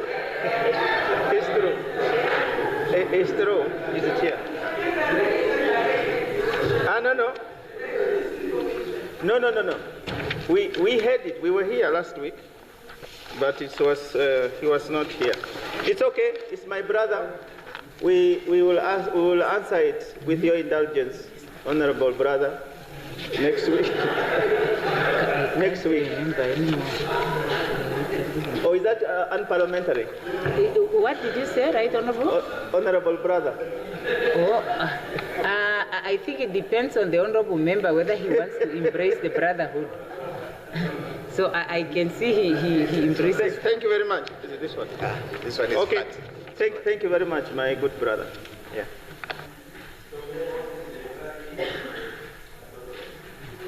Okay, so you have asked that the answer be deferred to next week. Is that so? Okay, agreed to? Okay. Then the next question is question number 24 by Honorable Thomas to the Minister of Urban and Rural Development. Both the Honorable Thomas and the Minister are not here. They are not here. The member is not here. The Minister is not here. So now we proceed to question number 25, which is by Honorable Motu. No, it's 28. It's 28 by Honorable Motu to the Minister of Works and Transport. The Minister of Works and Transport is not here. Honorable Motu. On a point of privilege, please. Honorable Speaker, when I was asking this question, I was very specific because there are links between the person that is allegedly accused of corruption and the Minister of Works as being friends. I then asked that the Prime Minister be the one to ask this question, answer my question, because of the possible conflict of interest. Now I see that my question was deferred back to the Minister of Works and Transport. Can the Prime Minister then clarify why he did that? Obviously, it's based on the fact that it is in his line ministry, but because of the conflict of interest, can he then confirm that there are no relations between these two? Then I'll be comfortable with the Minister answering my question. Thank you.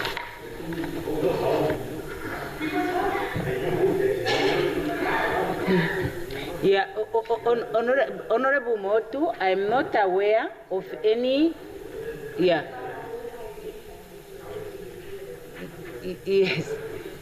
And now, are you assisting the Speaker? Because the rule now is saying when there is something to be decided, the decision must be made first. But let me hear if you are offering some assistance.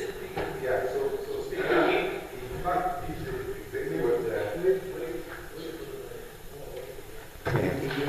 so this is exactly what we are going to fall into problems. When the question was posed by Honorable Motu, you were the presiding officer on it.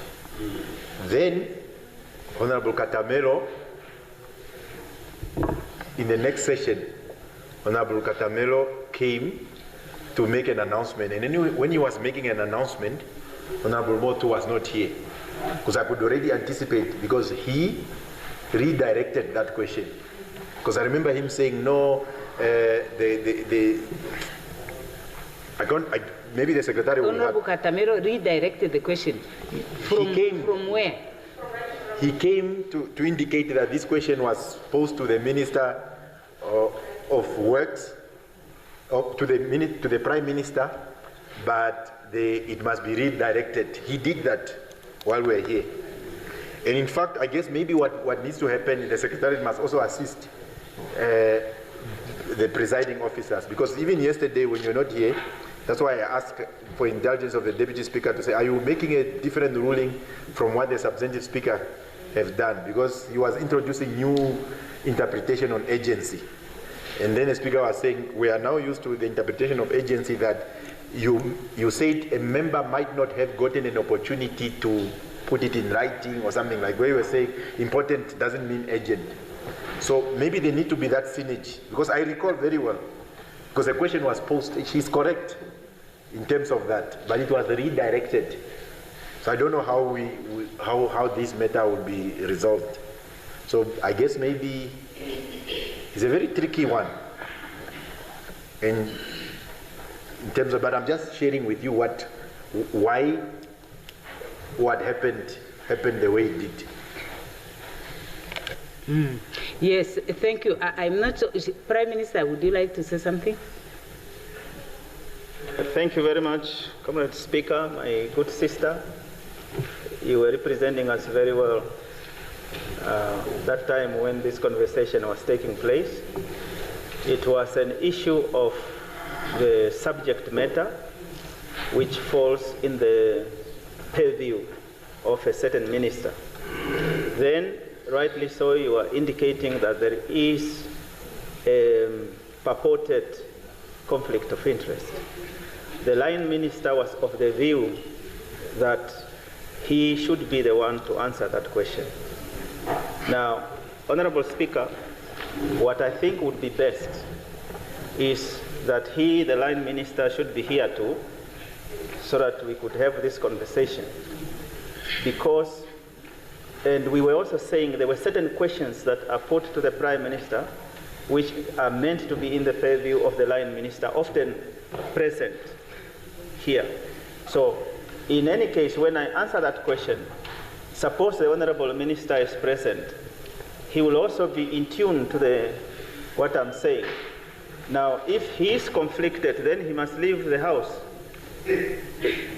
I mean, I'm just speaking. Yeah, because now if the Prime Minister is answering where the other person is conflicted, normally they say you are conflicted, then you go out. But now in this matter, Honorable Speaker, is that it's the subject matter, of course, is known, it was presented, it's to do with RCC. And RCC is a subsidiary of the Ministry of Works and Transport. And as you would recall, Honorable Speaker, it was the view of the line minister that these are institutions under him. And that is the view that was projected. It's only that our esteemed Honorable sister was not here on that day. I don't know now whether it would be helpful if I said, or it is unparliamentary, if I said that we seek the indulgence of the esteemed member to see that the other Honorable Minister should be present or be approached on this matter. Thank you, Right Honorable Prime Minister. Yeah, the question, unfortunately, the way it appears on the question paper, it is indicated as a question from Honorable Motu to the Minister of Works and Transport. That's point number one. Point number two, it is from the point of view of the presiding officer. It would not be appropriate for a member of parliament to say that by virtue of, I don't know whether the member said friendship or family relations, a minister who is responsible for an institution cannot answer a question where that person with whom they are purported to have a relationship is mentioned, if that minister continue to exercise oversight over the institution. That's point number one. So I think it's a contradiction. We cannot say the minister can exercise oversight over RCC where this person is employed, but the minister cannot answer questions in parliament when it comes to this person. That's first and foremost. Secondly, I don't think that to answer a question about an institution is about taking disciplinary action. It's to provide clarification. If the honorable member is aware of acts of impropriety on the part of this person, then the honorable member follows the procedures for holding people accountable. Because asking questions in parliament is intended really to solicit clarification. It's not to determine the guilt or innocence of people in regard to certain matters. So this really creates a very difficult, it will create a very difficult precedent for me. I cannot prevent a minister from dealing with an issue under the sector that they are responsible to on the basis that the person has a personal relationship with someone in that institution. Yes, honorable member, you have the floor. Thank you very much, Honourable Speaker. I do understand your statement, and I would go with what the Right Honourable Prime Minister suggests.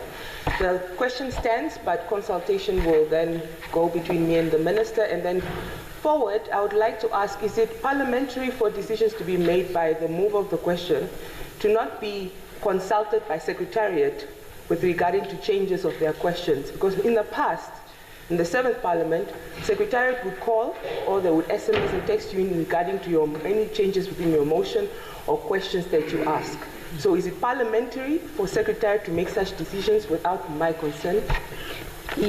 Actually, the rules are saying questions are asked to members on issues that resort under their sectors.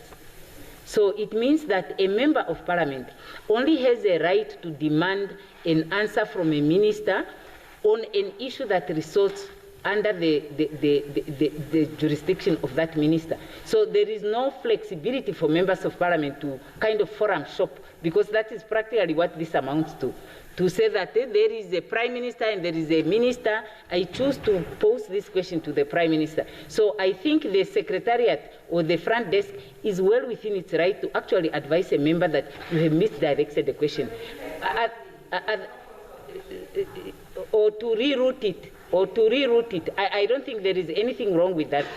So because the alternative, if the honourable member does not wish the question to be answered by honourable the line minister, I guess it's not to pose the question, because as a presiding officer, I have immense difficulties. I cannot allow a situation of forum shopping, because this House can only compel a minister that is responsible for that issue to answer a question in regard to an issue of their sector. The moment you get out of that sector and you go to another person, then that person doesn't have an obligation to answer that question. Yes. Honourable Mvula, on what point do you wish to raise?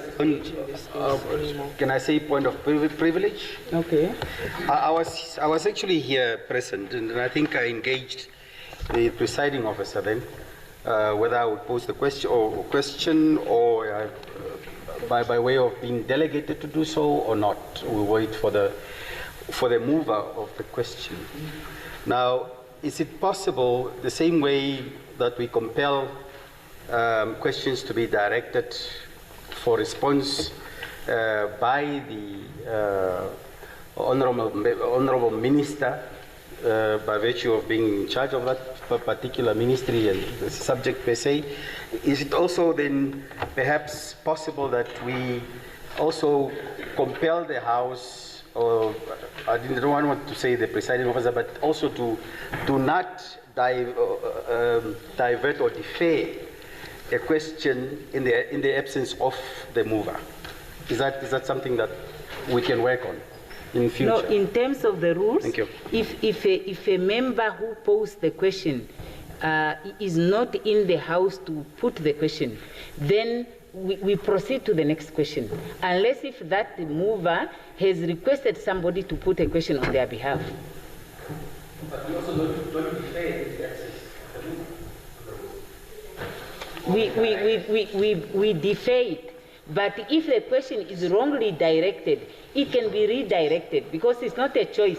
The point I'm trying to make, honourable member, is no. You see, presence or absence, a member of parliament is not entitled to put a question to a person who is not responsible for that function. So the member doesn't even have to be consulted. So if you ask a question about education and you direct it to the Minister of Health, you don't have to be consulted. The question will just be directed, or you will be told, in which case you will not be able to put that question until you have put it to the correct person.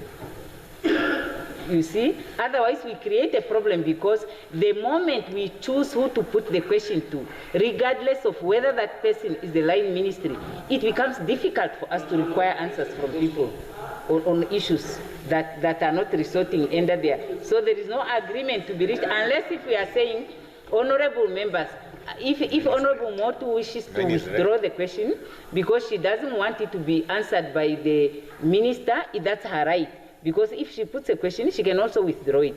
But if she wishes the question to be put, that question will be put to Honourable Nekundi, because he's the line minister.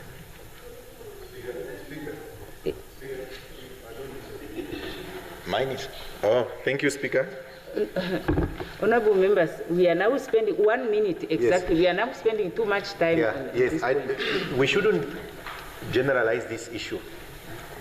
The issue is that, remember, we had a situation with Bishop Honorable Thomas with regards to the direction. So the question, who is to determine, because some issues are cross-cutting, who is to determine whether it's wrong or whether it's right? Is the person to whom the question is posed to.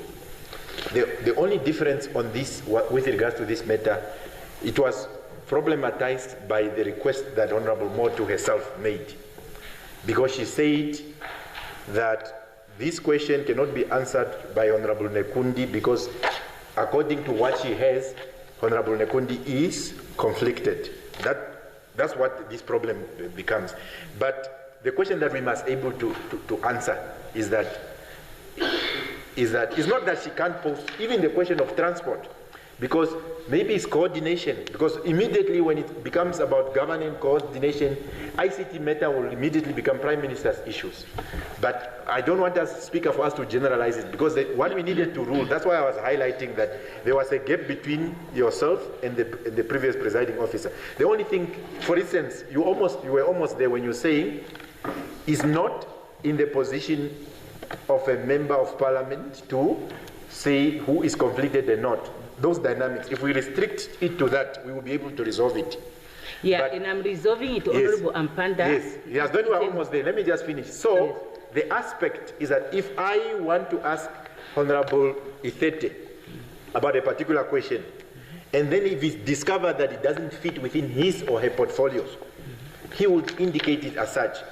We shouldn't be already sieving questions and say, no, this cannot go to them. No, we can. Yes. So if a question I pose a specific question and then I'm able to say, on what basis is it? On what basis is it going to this minister and that? Let's just resolve, Speaker. Let's just resolve, Speaker, and say, if your ruling is that we cannot, the same way we cannot, because I'm not decided also, I'm still thinking about it, that can I say, I don't want you to answer my question, but you are a portfolio person. So it's a tricky exercise. So if we make a ruling that maybe it's not within our right to do so as members of parliament, I may agree, but equally at the same time, as parliament, we shouldn't, man, what's your problem? No, honorable members. No, she keeps doing these things all the time. Yes, honorable, please, yeah. So can you conclude, please? Okay, sorry, Speaker. You see what you're doing now to me. I don't get easily angry.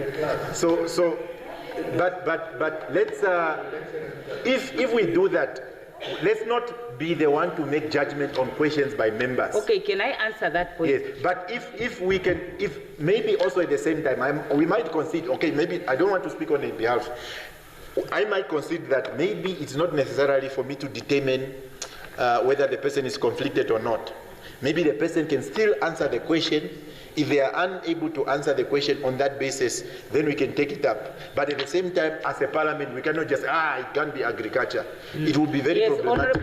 Honorable, can I respond to that one? The presiding officer, assisted by the front desk, can say your question is wrongly directed. And that's not up for negotiation between the member and the presiding officer. But the member can assist with the presiding officer with information.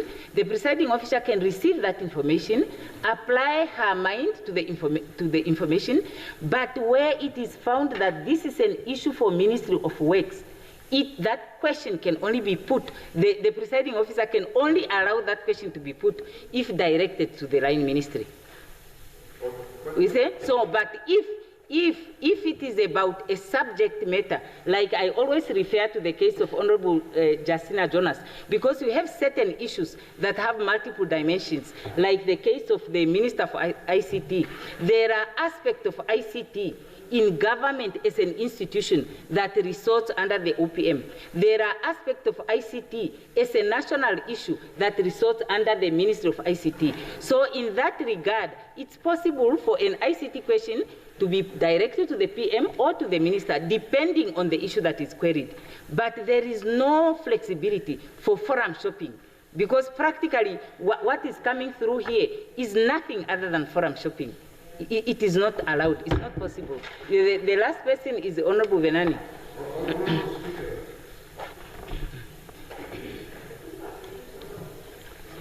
Honorable Speaker, you are correct in this regard. Your latter part of your explanation is very correct by saying that you, as a presiding officer on the desk, has a discretion to direct the questions to the correct ministries. There you are correct. But Honorable Moto has a very strong point. When she herself, in her own volition, directs a particular question to the Prime Minister, because the Prime Minister serves three functions. One, he's the leader of government business. Two, he is the principal minister, the principal of ministers. No. Yes, he is the principal of ministers. That's why you are called the Prime Minister in all instances globally. A Prime Minister is the head of ministers.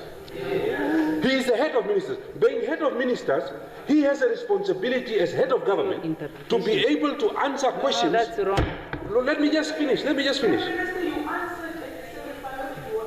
No. I made it clear to the member. When I was Prime Minister, the member used to make that argument.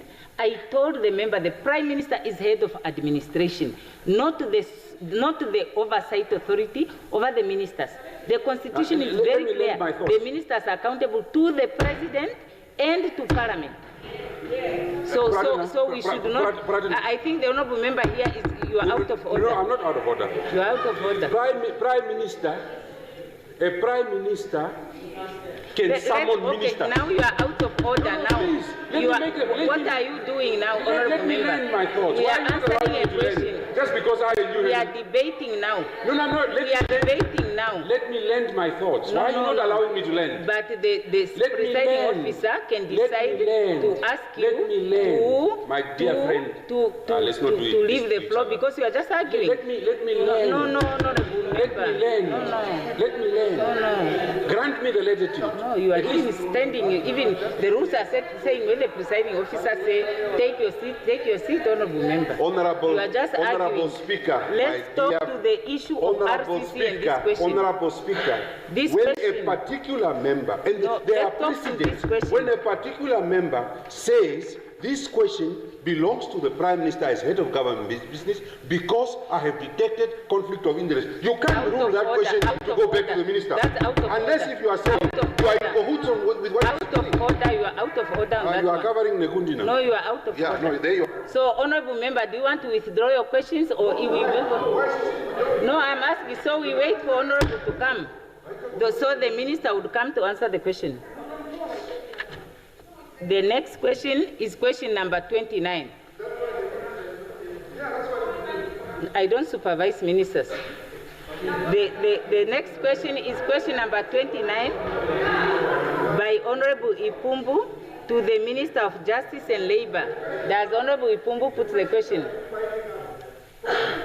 I don't supervise ministers. Question?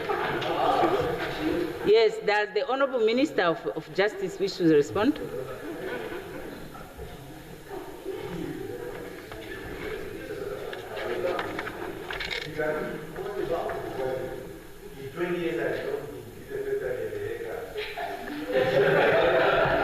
That's out of order, Honorable.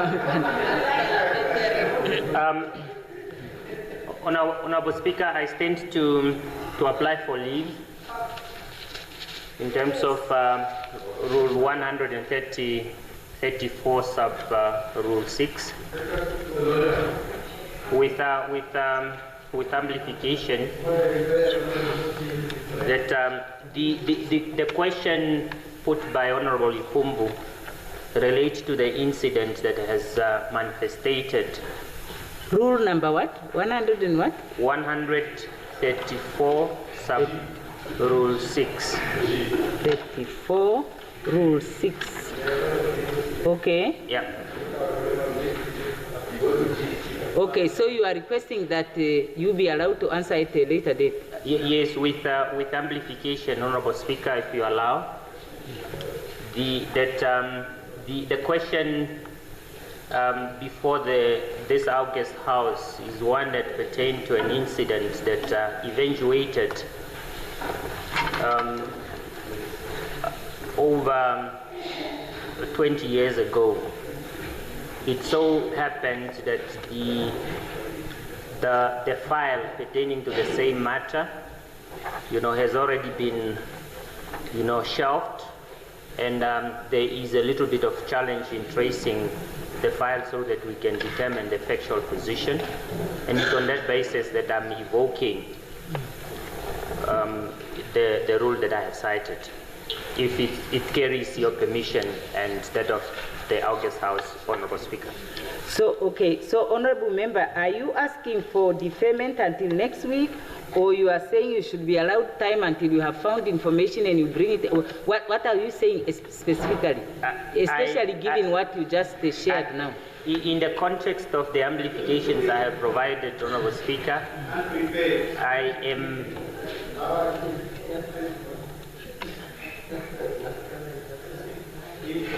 Honorable Speaker, yes, thank you so much.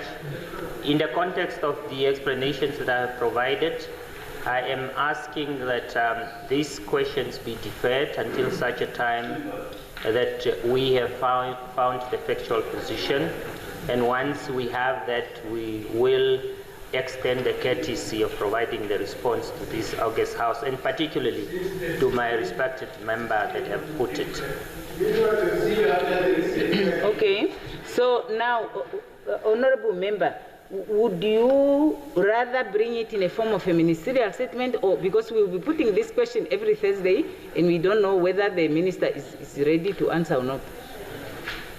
Okay, would it not be easier to do it that way? Honorable, would you be fine with it? That the minister, when the minister has all the facts, the minister would bring this information through a ministerial statement? Yeah, if with the indulgence of the mover, we have no problem to adjust to that convention. Very good, so agreed. Yes, Honorable Ampanda.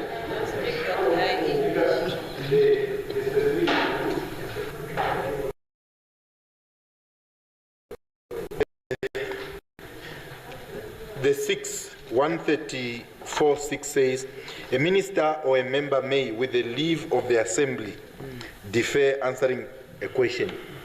So this assembly, not necessarily the presiding officer, this assembly must consent. As a member of the assembly, I understand the complexity. In order for me to give my consent, there must be a period determined. It cannot be 2030 because it's business unusual. So can we also put the time frame in order for us to comply fully, so that the assembly can give a consent, so that it's not, usually when we defer to a specific date. And if in the estimation of the minister, is it when we are back from recess, or is it in 2030? Then it will be a radical departure from business unusual. So can we get, in order for us to grant the leave, what is, in the estimation of a minister, what is the time? Honorable Member, yes, I think we can do that, but when I listen to what the minister said, I'm concerned that what we do may be a mechanical approach to the issue that will not provide us with a solution. Because if we just arbitrarily come up with a period, considering what the minister has said, we will come and the minister is unable to answer. We may, but maybe he will come in a month, because we don't know. He just says the thing, because of the time that has lapsed and the mandatory, how do I say, keeping these things on record for that period has lapsed. And now they have to go and try and look for those documents. If they find them in 2 weeks, he will come. That is why I even asked him, do we have to have a question that is here every time deferred? I thought we are better covered by the arrangement that we made. From what you are saying, we are together. We are just saying, because, yes, we cannot put an arbitrary day, but it can also not be eternity. Because there will be no file that is lost. He's simply just saying there is Well, the files are kept in a particular record. There's a file that is within reach. And after a certain time, the rules of archiving would mean probably is at a certain archives. So I'm not saying that he must answer tomorrow. I'm also not saying, but we could also say that let's use the recess. Yeah, and put just a time. It cannot be eternity. Recess, we are coming back in September. Can we say the answer would be provided? We're not saying he must answer next week, maybe September or so, but it's a very dangerous if we get ministers to get away with eternity. So, no, and but I'm sure the minister is not getting away with anything because the minister doesn't have the information. So tomorrow, if we, Speaker, I don't want us to do that, but if we ask him, how much time does the minister need? Maybe so that I don't speak on his Maybe behalf. next time the minister can come and try to give us an indication. I'm just saying from where I'm sitting as a presiding officer, it looks like a mechanical approach that is devoid of logic for me to just say to a person who cannot say what the situation is with regard to the information, I give you 3 months. You know, it's a difficult one, but maybe the minister is placed to answer that question. Why is he capable? Why is he Nakan? No, you must give us time frame. Yes.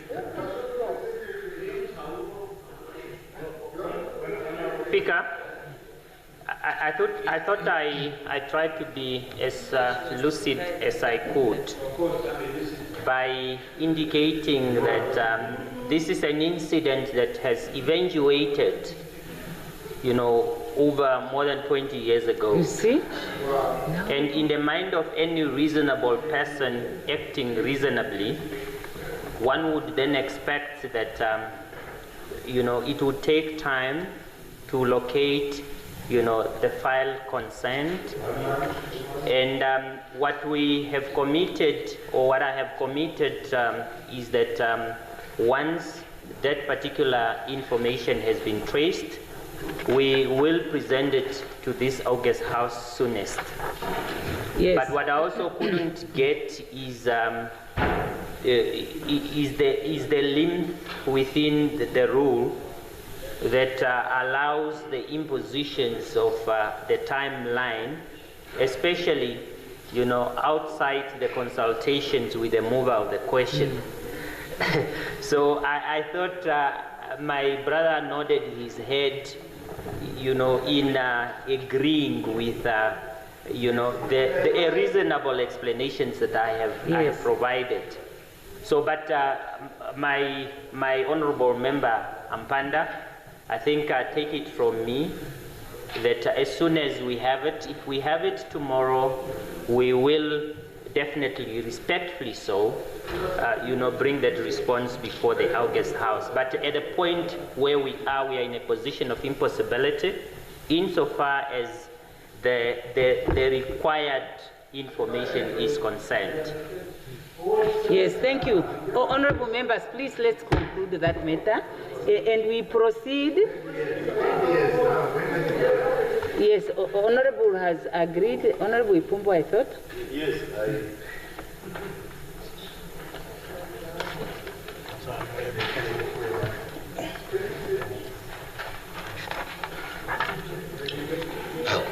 Yeah, thanks very much, Honorable Speaker. Honorable Minister, I think, seeing that you are talking of the complexity of the incident that had happened 20 years ago, the question further asked you to clarify the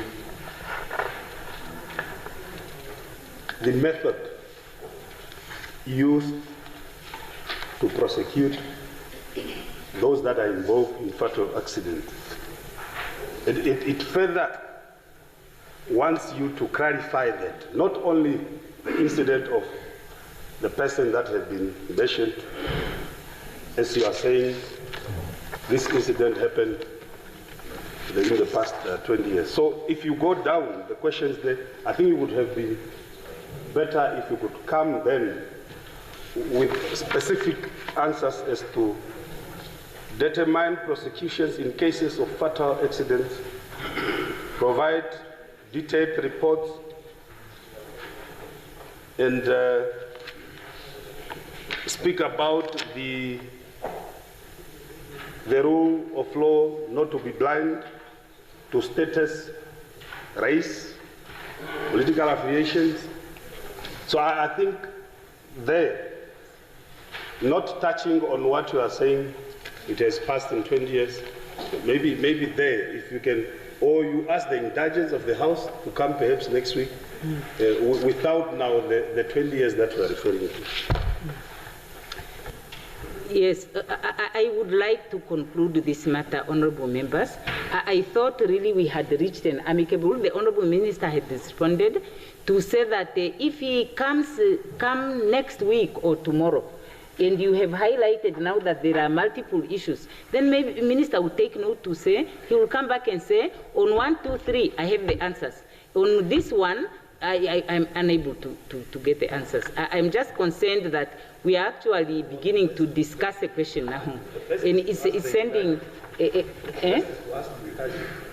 He did. He asked the indulgence that he should respond at a later date. And then I said to him, because he did not say next week, I said to him that, can he then not respond by way of a ministerial statement? Instead of us going to next week, and he cannot respond and next week, because that is also somehow irritating. Yeah, so I think, no, we have resolved, yeah, okay, very good. Please, let's go ahead, honorable members. And also the question also itself, Honorable Ipumbu. No, the question is also complex. So we will wait for the minister to bring an answer, please. Let's wait for the minister to bring an answer. The next question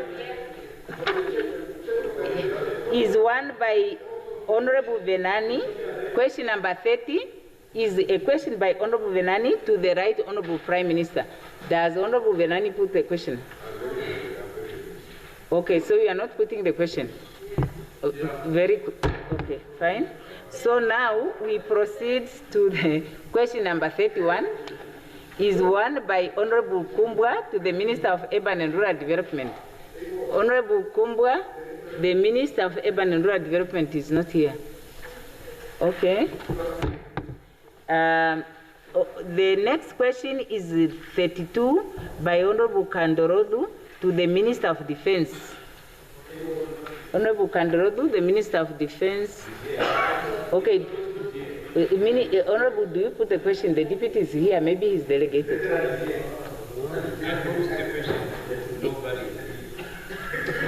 Come again? Come again, honorable member? Okay. To nobody. I don't know, where is it, honorable Deputy Minister? Are you not the Deputy Minister of the whole ministry? Because I keep hearing Deputy Minister of Veterans.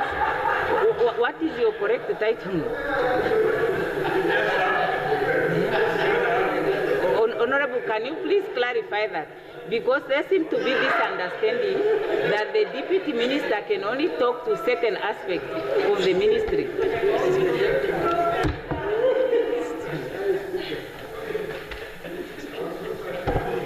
It's unfortunate that the Legislative House wants to demote me. I'm responsible for both Defense and Veteran Affairs as a deputy. Very good. So are you delegated, Honorable Deputy Minister, to respond? You may now take the floor. Ever ready.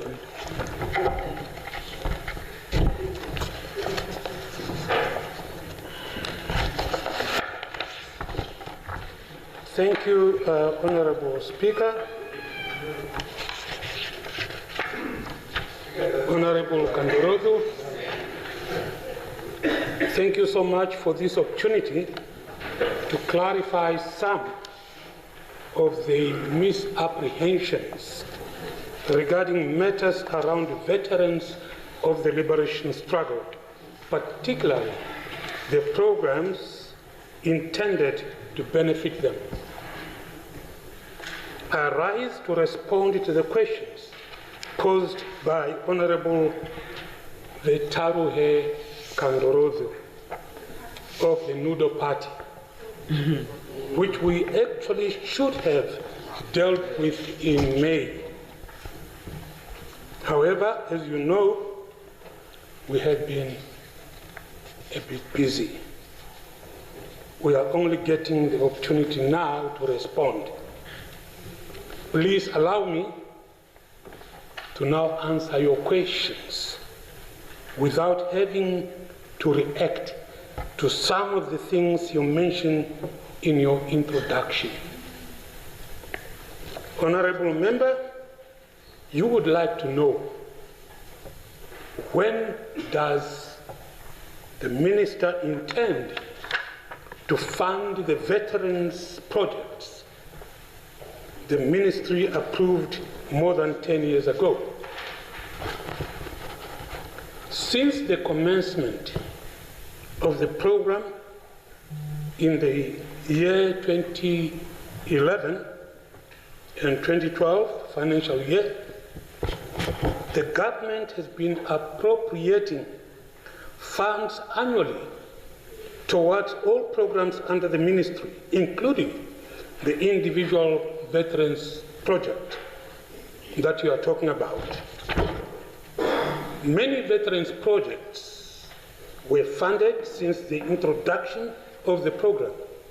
To date, out of the 33,500 veterans that were duly registered, 13,395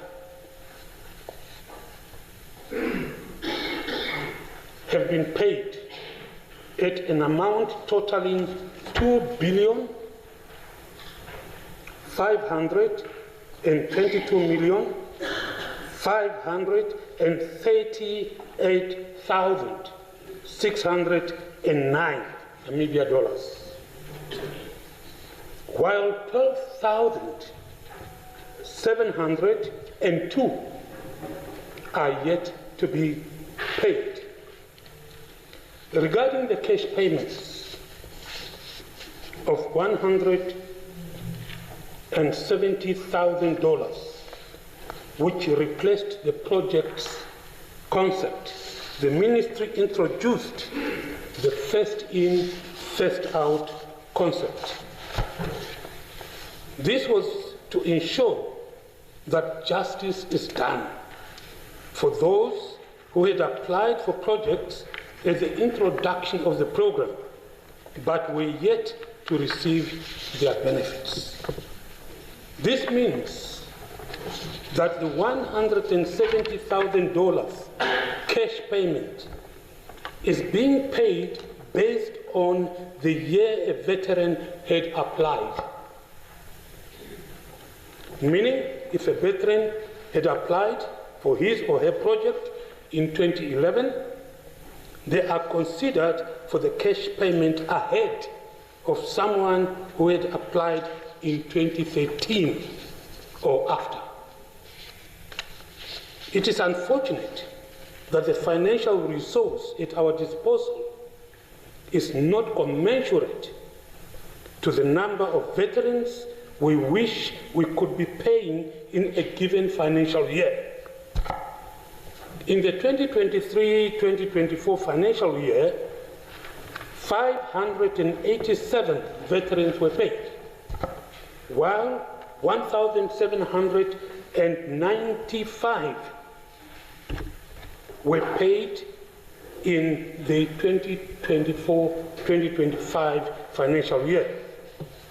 You will notice from the figures I just shared that the number of the veterans have been paid in the 2024-2025 financial year has increased. The issue of increasing the number is very high on the priority list of the ministry. We are working together with the Minister of Finance to ensure that the number continues to increase, and where possible, we pay the veterans all at once. Honorable Member, you make reference in your second question to millions of Namibian dollars allocated to this specific vote annually, and you allege that the money is not reaching the beneficiaries. I've just given you the figures, Honorable Kandorozo, regarding the payment of veterans, $170,000. Apart from that, and as alluded in your introduction, registered veterans are receiving a monthly financial assistance, which we call the monthly subvention. The ministry also caters for the medical needs of the veterans, as well as assisting with funeral expenses when they pass on. It is rather unfortunate to suggest that the money allocated to the veterans are not reaching them. On the 29th of April this year, in this very August House, during my budget statement, I presented the achievements and associated expenditure for the 2024-2025 financial year of the programs and projects under the Ministry of Defense and Veterans Affairs. I would like to urge you to try and access our ministry's accountability reports so that you are informed in terms of how this money is spent. Let me also hasten to say that the ministry has always received a clean audit report from the Auditor General. You also asked, Honorable Member, why there has not been an increase to the monthly grant the veterans are receiving. We do acknowledge the amount has been static, and we've heard the veterans' outcry in this regard. It is a matter we are fully aware of. This amount is stated in the law and is a subject of review, and we are busy with the review. We are looking at the possibility of an inflationary increase that should resources permit. Honorable Member, your final question is directed to Honorable Kapofi. I find it rather insensitive and unfortunate. You ask if it is the minister's strategy to delay the payment of the reduced project funds the government of the Republic of Namibia committed itself to its veterans for them to die from disease and old age and do not benefit from the funding to improve their livelihood. That question is very insensitive. As a veteran himself, Honorable Kapofi shared the trenches for many years with his comrades to liberate the country. Why would he suddenly have a strategy to delay their payments so that they die from disease and old age without them having benefited from the funding? This insinuation is a serious misrepresentation of facts, loaded with mischief. It is not the first time we have shared the ministry's programs for the veterans, the challenges the ministry faces, and the progress we have made. It is always important for honorable members to acquaint themselves with facts prior to making such unfortunate statements, playing to the gallery. Yes. this matter of the veterans of the liberation struggle for national liberation is very sensitive. I would suggest we try to avoid using it to score political points. Our offices are open. Our offices are open for anyone seeking information on this matter to come, and we shall gladly enlighten them. Thank you, Honorable Speaker. Thank you, Honorable. Thank you, Honorable Member. Does the Honorable MP, Honorable Kandorodo, do you have a follow-up question? Yes. That's why the question was posed to the Minister. Thank you, Honorable Deputy Minister, for your answers. You mentioned that the amount of 2,200 is stated in the law, but you did not make any reference or quote that particular law. I think you need to attend to that. In terms of being sensitive or insensitive,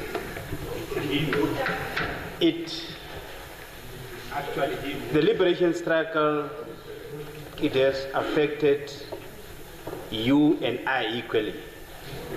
As much as I'm young, my brother, maybe whom you put it in Lubango Dungeons, of the surname Kasuto, we are still looking for him.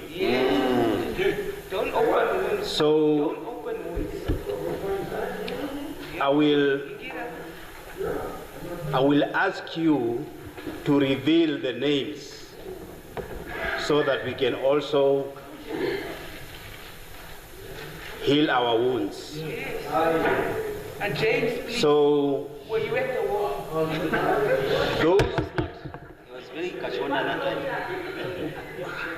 Wait for the Botswana written discussion, then we can engage you. The issue here is about veterans. It's not about Kandorodo. It's the veteran who share trenches with you that are crying. So be sensitive to them. Don't ask Kandorodo to be sensitive to the issue. And I so submit.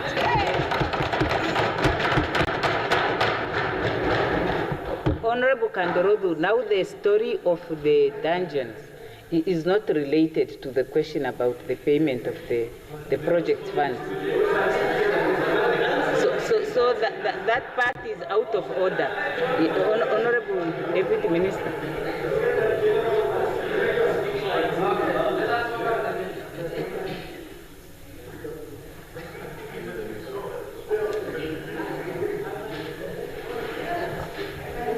Thank you, Honorable Kandorodo. When we say the amount of 2,200 is enshrined in law, we refer to the Veterans Act, Act number 2 of 2008 as amended. That's what we are referring to. And that is the act that we are working to amend this time around so that we adjust that payment. And not only that, but a number of other payments. Now, you would be interested, that's why we invite you and any other member of this August House to visit us to understand certain things. The veterans' money is paid according to a process. And that process ties in with the question that Honorable Kangulu asked, and I will respond to that when we get there, either today or next week.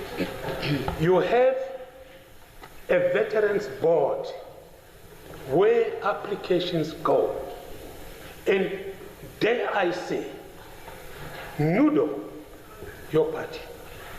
Swanu and Nudo, two of them. It's a blend. are classified as parties that were part and parcel that had people who participated in the liberation struggle. And therefore, you form part and parcel of the people that identify veterans up to this minute, up to this day. So if you were to come to us, we would refer you to people from your party who are participating in the vetting and registration of veterans, and they would give you better information. So we have nothing to hide, all right? So you have the Veterans Board where applications go and people get registered or not registered. And then you have an appeal board where people who did not qualify have to appeal so that they are assisted.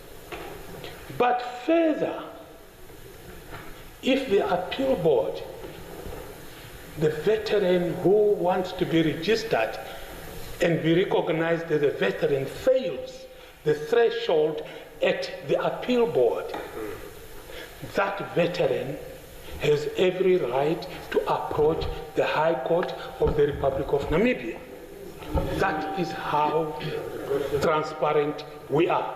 Thank you. Thank you very much. Now the next person, the question, is it time? Yes, it's almost time. We have only 5 minutes.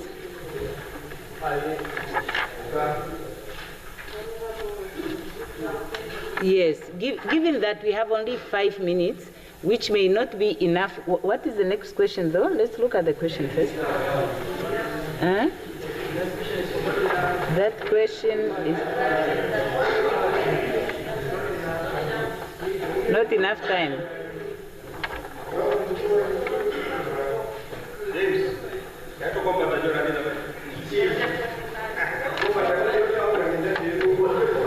Right. Oh, okay. Okay. In any case, the minister is not here. That one, I think, yeah.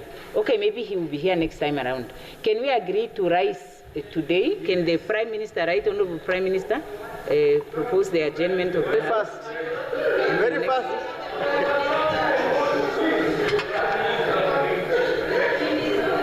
Honorable members, honorable members,